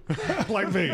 I just Sorry, dropped Coach, it. I don't remember. See ball, get ball. Right. Well, and I think the interesting thing is because I think if you look at college football in the pro game, it's probably closer now than it's ever been in the history. I mean, so for so often, you'd have pro-style offenses and you had, more of a different genre or style of play in the college game. And we're seeing it meld more and more, and you see coaches going back and forth from college to the pros. And Al Golden's a guy who's been in both, so bringing pro influences to the college defense at Notre Dame, had a ton of success. Probably some tweaks coming to the pros, but still at the same time, a lot of the structure of those defenses and coverages and how he kind of thinks about football, there's going to be some carryover. And so in having a very smart player in Jack Kaiser, who just got done playing with him, is you want to get as much information as you can, but it just starts building the picture of how you're going to attack and understand how do you think Al Golden and that defense is going to attack us. All right, so you guys worried that they signed Miles Cole this week, speaking of gaining information? It's not a bad decision. That certainly could be a well that gets tapped from their vantage point. At the end of the day, I think they ended up bringing in a couple of new faces on their practice squad, former Golden Domer as well. So, yeah, they're making some transitions there across their front. And at the end of the day, I think it's going to be more rooted in seeing a lot of the same faces that we saw against the Browns last week still show up. They've elevated some guys there from practice squad to the active roster who were playing in that game. So a little roster mechanics going on, but nothing too crazy. But it still comes down to the same fundamentals. I mean, you can have as many answers to the test as you want going into the game. But we got to go first and foremost worry about ourselves and make sure we are being who we are, and that's a physical, tough, smart team. And go out there and play that style of football and see what happens. Managing the noise is going to be a huge deal this week. Especially, Trevor did such a great job in that game against the Carolina Panthers of the entire operation and really getting us in the right play. So much has been made about Liam Cohen's offense, about calling 2 plays in the huddle, audibling based on what the defense gives. And Trevor was outstanding. He did a great job of leading the offense in that game. The challenge is now increased because now you're going to have to use hand signals. You're going to be on a silent count quite a bit. And then you're going to have to be very purposeful in your communication. So it's going to be, in the huddle, everyone looking at Trevor's face, paying attention. But at the same time, Trevor at the line of scrimmage, working down the line of scrimmage, making sure everyone's getting the calls up front. Robert Hainsey, our center, who does a great job of communicating and getting everyone on the same page, really emphasizing and speaking loud and making sure guys have the call. Because the last thing you can do is going into the, pre-snap, not be on the same page. Because then you really have no chance. And so communication will be a premium. And it's good. But that's what this game's about. It's a lot of fun. I mean, there's nothing better a lot of times in going on the road in a hostile environment, backs up against the wall, and playing a good team, and you start running the ball, start having success, making some plays, and all of a sudden that crowd gets a little bit quieter. And so the one way to quiet a crowd is get a lot of first downs, because they only can scream so much too, and they can only holler so much and for so long. So you start getting first downs. Don't worry about, too much. But look, hey, go get that first down, go get another one. Start putting some drives together, and it's amazing how that crowd gets pretty quiet pretty fast. Guys, great stuff again. We'll do it again next week. Good luck to you in Cincinnati. Appreciate it. Looking forward to it. Thanks for the invite today. May need to go a minute overtime. Yeah, we did. Do we owe you guys extra time because we were late? I mean, if you want to stick around, whatever. I don't know. What's the break situation here? Well, we're behind, but that's okay. Well, then we don't want to screw you guys up anymore. So we'll take off. James Gladstone, Tony Boselli with us. We'll have Dan Hort of the Bengals Radio Network in about 20 minutes. This is Jags HQ on the Jaguars Radio Network.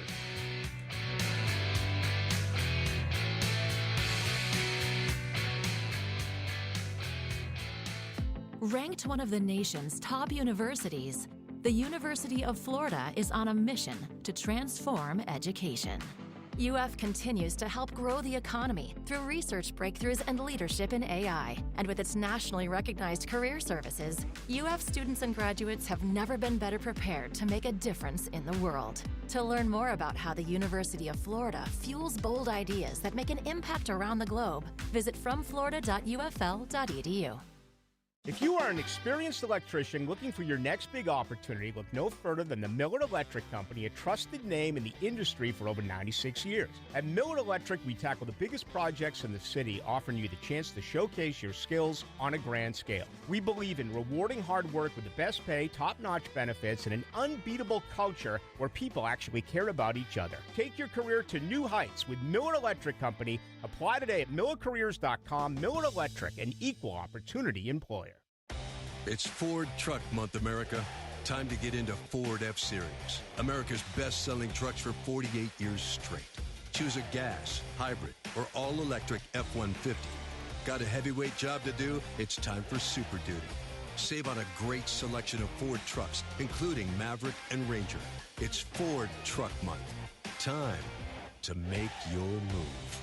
Don't miss the best offers of the year during Ford Truck Month. Jaguars fans, it's time to show up and show out. Get game day ready with fresh gear from Fanatics. Rock your teal and black with the new Sideline collection, head-turning headwear, and exclusive drops you won't find anywhere else. Visit any of our 11 convenient locations throughout the stadium and rep your Jags in style. The Jaguars Pro Shop, a Fanatics experience.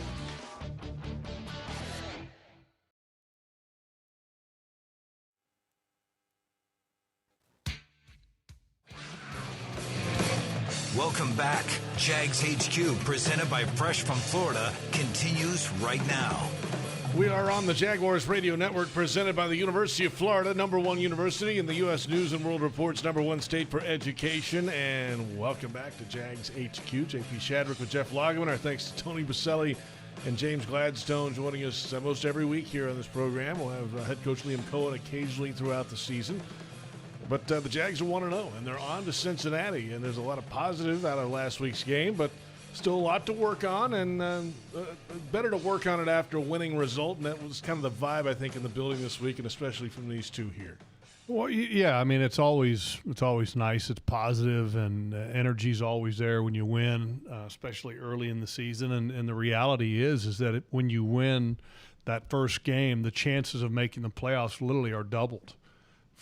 Compared to whether you lose or win that first game. And then all of a sudden if you end up winning that second game, your chances of making the playoffs, they actually jump to like 75+% or whatever it is, somewhere in that range. And I think that's going back to like 2020 numbers.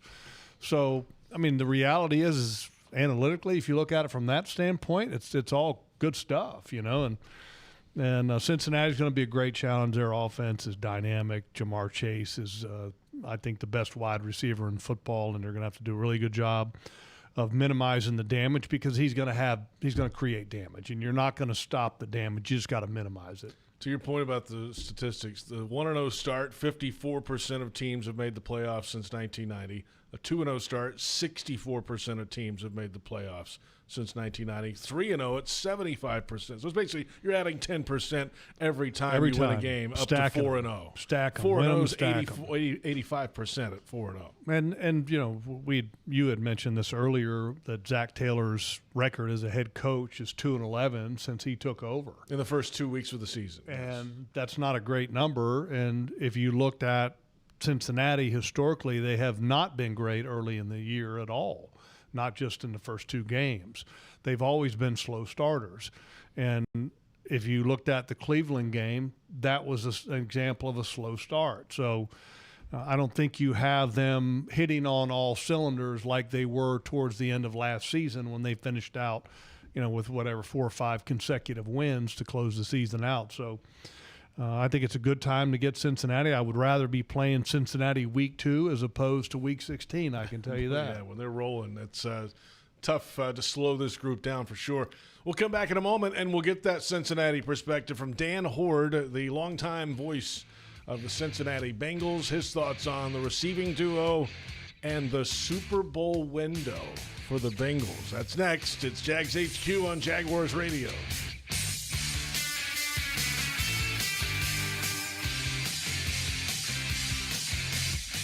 Floridians, do you know how close you are to freshness? It's not a plane or a ship ride away. It's not across an ocean or over the equator. It's not even a far drive. The peak of freshness is at your grocery store, and it's called Fresh from Florida. Fresh from Florida is local produce grown by farmers right here in our own state, meaning it's always fresh, always in season, and always mouth-wateringly good. Look for the sunny Fresh from Florida logo or ask for it by name where you shop. Mr. Chubby's Wings is a whole lot more than just wings. Craving the ultimate game day experience? Look no further. Swing by Mr. Chubby's and indulge in the biggest and best wings in town, all while soaking up the lively atmosphere with fellow sports fans. With plenty of game day specials and locations on the West Side, Fleming Island, Ponte Vedra Beach, and new this season, Everbank Stadium, they're here for all your game day needs. Mr. Chubby's Wings is a proud partner of the Jacksonville Jaguars. Mr. Chubby's Wings, before the game, after the game, and during the game. It's here that a tiny newborn has the heart surgery needed to save her life. It's here that a first grader learns to speak clearly and confidently. It's here that a 12-year-old athlete builds the strength to run full speed again. It's here at Wolfson Children's Hospital that answers are found, courage is shown, and odds are beaten every day. Wolfson Children's, always here. Visit wolfsonchildrens.com. Jags fans, this one's for you. If you've got MyGate rewards, you're already in the game. But now you've got a shot at the ultimate prize, meeting QB1 himself, Trevor Lawrence, at Everbank Stadium with 3 friends by your side. With the MyGate Rewards Gatorade Club, every 5 Gatorade items you purchase equals 1 entry toward your chance to win. Stack them up and score big. See store for details. Gear up for the season. Gates got you.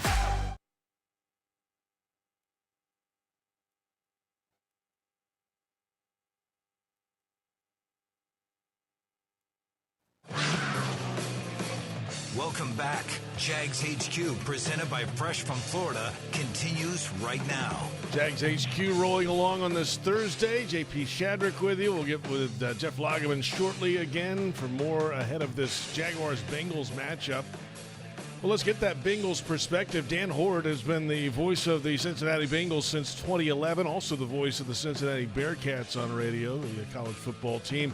This Bengals offense, though, is triggered, of course, by Joe Burrow, but the weapons outside are key. Jamar Chase and T. Higgins, the best duo in the National Football League. The question, though, is what's next for these two? I don't know that there is one, honestly, except in T's case to try to stay healthier. He's had some hamstring issues over the last couple of years and has missed 5 games in each of those seasons. But in terms of their on-field production, it really can't be much better. So the question is the guys around them. You know what you're going to get in Chase and Higgins. So who's the third wide receiver? I think Andre Yosivas is an emerging young talent, a late draft pick a few years ago out of Princeton. He had a tremendous camp, and he has caught 10 touchdown passes in his first 2 NFL seasons. So I'm not sure if many people know that name, but I think he's a really talented guy. They extended the contract of Mike Gesicki at tight end after he had a very good first year in Cincinnati, and then went out and added a former first-round draft pick to go with him in Noah Fant, who had an excellent Bengals debut last week with 4 catches, including a touchdown against the Browns. And then in the running game, Chase Brown, over the last 8 games of last season, was probably the 3rd best running back in the NFL behind Saquon Barkley and Derrick Henry. Chase didn't have a great first week against Cleveland. He did score a touchdown in the game. But if you look back over the last 8 games of last year, he averaged 116 scrimmage yards between rushing and receiving. Again, that would have been 3rd best in the NFL during that stretch. So they've got weapons all around Joe Burrow, and it didn't really show up much in week 1, but I think it's bound to eventually. Dan, big picture Cincinnati, looking at the Bengals. Obviously, you're in the window when you have the quarterback and you're paying that type of money on the offensive side. The Super Bowl window, is it still there? How long is it there? Is it realistic this season that this Bengals team can make a push in a really good AFC? It's absolutely realistic. And as for the Bengals window, I'll just quote Joe Burrow.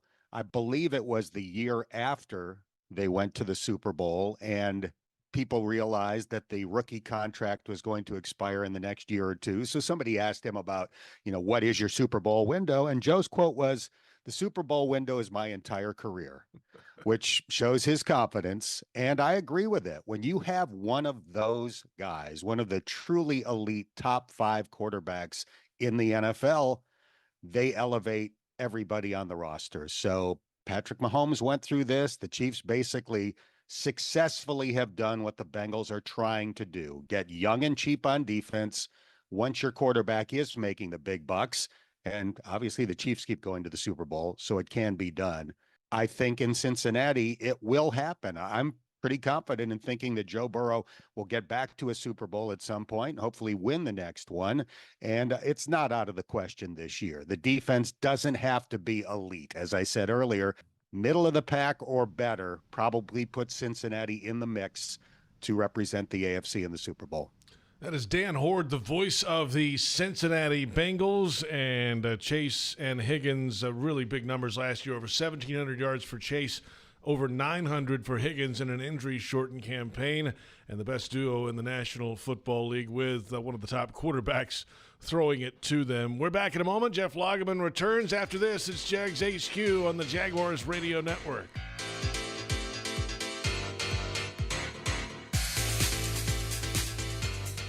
Ranked one of the nation's top universities, the University of Florida is on a mission to transform education.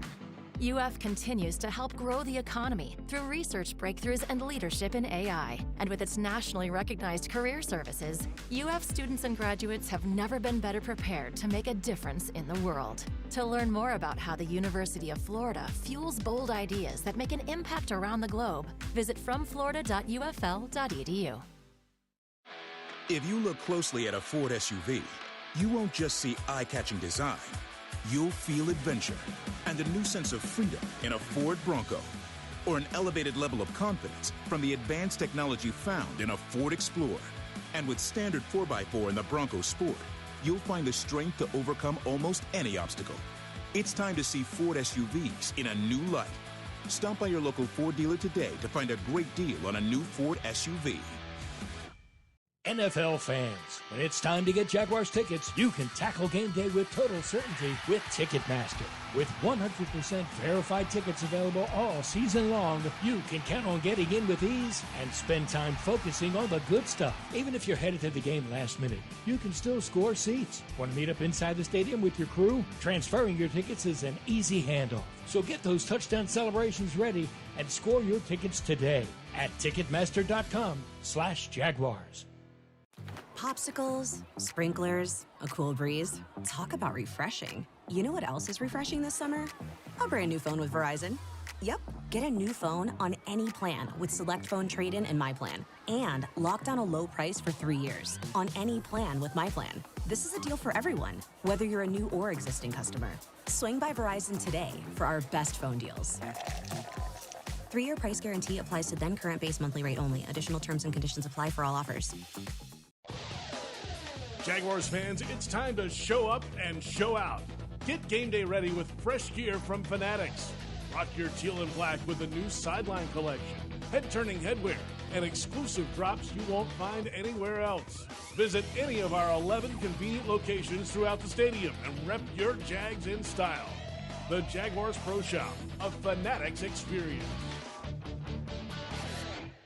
If you are an experienced electrician looking for your next big opportunity, look no further than the Miller Electric Company, a trusted name in the industry for over 96 years. At Miller Electric, we tackle the biggest projects in the city, offering you the chance to showcase your skills on a grand scale. We believe in rewarding hard work with the best pay, top-notch benefits, and an unbeatable culture where people actually care about each other. Take your career to new heights with Miller Electric Company. Apply today at millercareers.com. Miller Electric, an equal opportunity employer. Welcome back. Jags HQ, presented by Fresh from Florida, continues right now. And don't miss your chance to score an exclusive Brian Thomas Jr. bobblehead and a ticket to see the Jags take on the Chargers, Colts, or Jets at Everbank Stadium. One bobblehead with every ticket. Go to ticketing at jaguars.com or 904-633-2000 for more information. And welcome back. It's Jags HQ, presented by Fresh from Florida.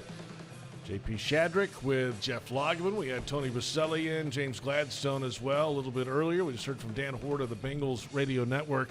We've heard all about Joe Burrow and Joe Burrow this and Joe Burrow that today. But the Jaguars quarterback has some improvement that could come as well this week. And after a week in which he ran things effectively overall, where can he take a next step as a quarterback? I think in a lot of areas, and the execution and the accuracy, the speed of decision making, all of those things I think can be better from game 1 to game 2, and you would expect it to get better. And look, this game, if you look at it from 30,000 feet, to use James's term, sometimes you got in the weeds at 30,000 feet, is that the people are looking at this game. Look, Joe Burrow, former number 1 pick quarterback. Trevor Lawrence, former number 1 overall pick quarterback. Back-to-back years. How are they going to end up doing? The only time that they met, Joe Burrow got the best of them. Well, the other time that they met back at the national championship level, Joe Burrow got the best of Trevor as well.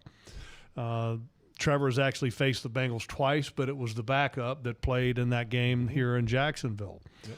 So I think that Trevor has to be able to raise his level of play because, this past game he was right around 61%. And much like we were talking about with James and Tony that term, there's a lot of meat left on the bone. There was a lot of meat left on the bone for Trevor in that ball game. He's got to find a connection with Brian Thomas Jr. because that's just the type of game that this is going to be with Jamar Chase and T. Higgins. And if he can find that connection with Brian obviously needs to elevate his level of performance as well, then I think the offense can take that next step. And if you've got, because the reason I say this, you look back at the last game with Trevor Lawrence, right? 61% completion rate, solid, managing the offense. But you had 0 pressures in the game. I think there might have been 1 pressure on him the whole game. I think he got hit officially. I don't think there was actually even a pressure. Right. It was 1 official hit. I think that was on the ground in play.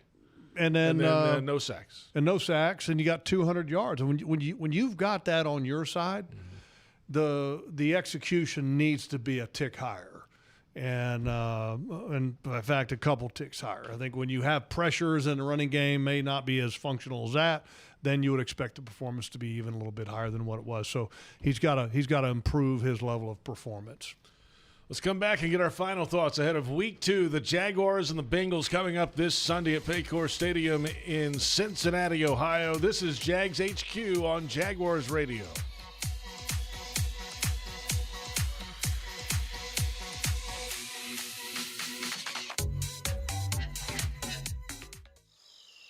Can you imagine rising for work before the crack of dawn? Tending to hundreds of acres of land before dusk? Well, that's what happens on 47,000 Florida farms every day. Florida's farmers work hard to grow nutritious food for you and your family.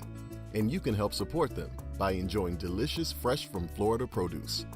Look for the sunny Fresh from Florida logo where you shop, or visit freshfromflorida.com to learn more.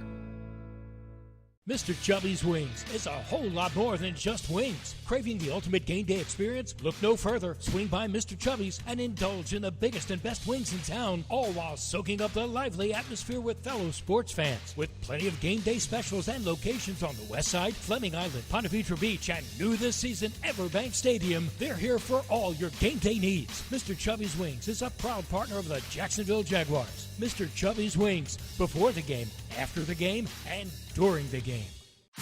Jags fans, this one's for you. If you've got MyGate rewards, you're already in the game. But now you've got a shot at the ultimate prize, meeting QB1 himself, Trevor Lawrence, at Everbank Stadium with 3 friends by your side. With the MyGate Rewards Gatorade Club, every 5 Gatorade items you purchase equals 1 entry toward your chance to win. Stack them up and score big. See store for details. Gear up for the season. Gates got you. What's Here is a place that generations have trusted to help their kids grow up healthy and strong. What's Here are caregivers with knowledge and expertise rivaling any children's hospital in the world. What's Here is the only Level 1 pediatric trauma center in our region. What's Here is Wolfson Children's Hospital, with the technology, research, and dedication to save and change countless young lives. Wolfson Children's, always here. Visit wolfsonchildrens.com.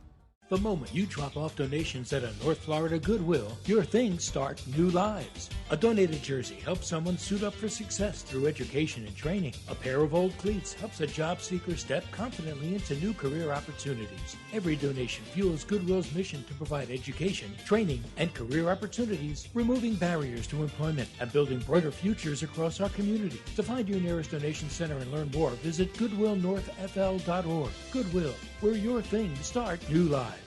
Hey Jags fans, stop dreaming of creating your game day fan cave and build the Jaguars den of your dreams with ZipChair. When it comes to maximum comfort, ZipChair.com is the only place for officially licensed Jaguars recliners, sofas, bar stools, office and gaming chairs, all featuring high quality embroidered Jags logos.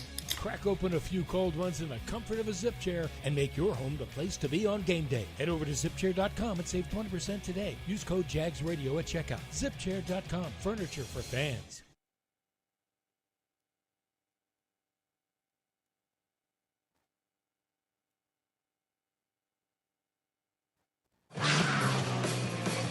Welcome back. Jags HQ, presented by Fresh from Florida, continues right now.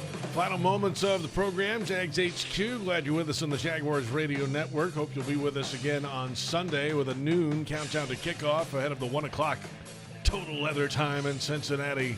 The Jaguars and the Bengals in Week 2. JP Shadrick with Jeff Lageman. And here we go. This is a test. This is a really good football team, as we heard Dan Hoard talk about. They think the window is there for them to be in competition every year for the AFC Championship and a Super Bowl berth, if not the Lombardi, and that's their standard. That's what they've been to the Super Bowl once with this group. So that's what you're going against this week. Yeah, and I would say that's their standard that they think they have, but the execution of that standard by them is not at that level. You know, the organization for many years is, from many people's opinion around the league, is very frugal with the money. The contract situation with Trey Hendrickson, I think, has kind of shown some of that. Also with Shamar Stewart, the first-round pick. It's an organization that hasn't spent money from ownership to make the organization as best as possible. Their scouting departments have been notoriously very small. They haven't dedicated a lot of resources to it because, look, it's a family-owned business, and I get it.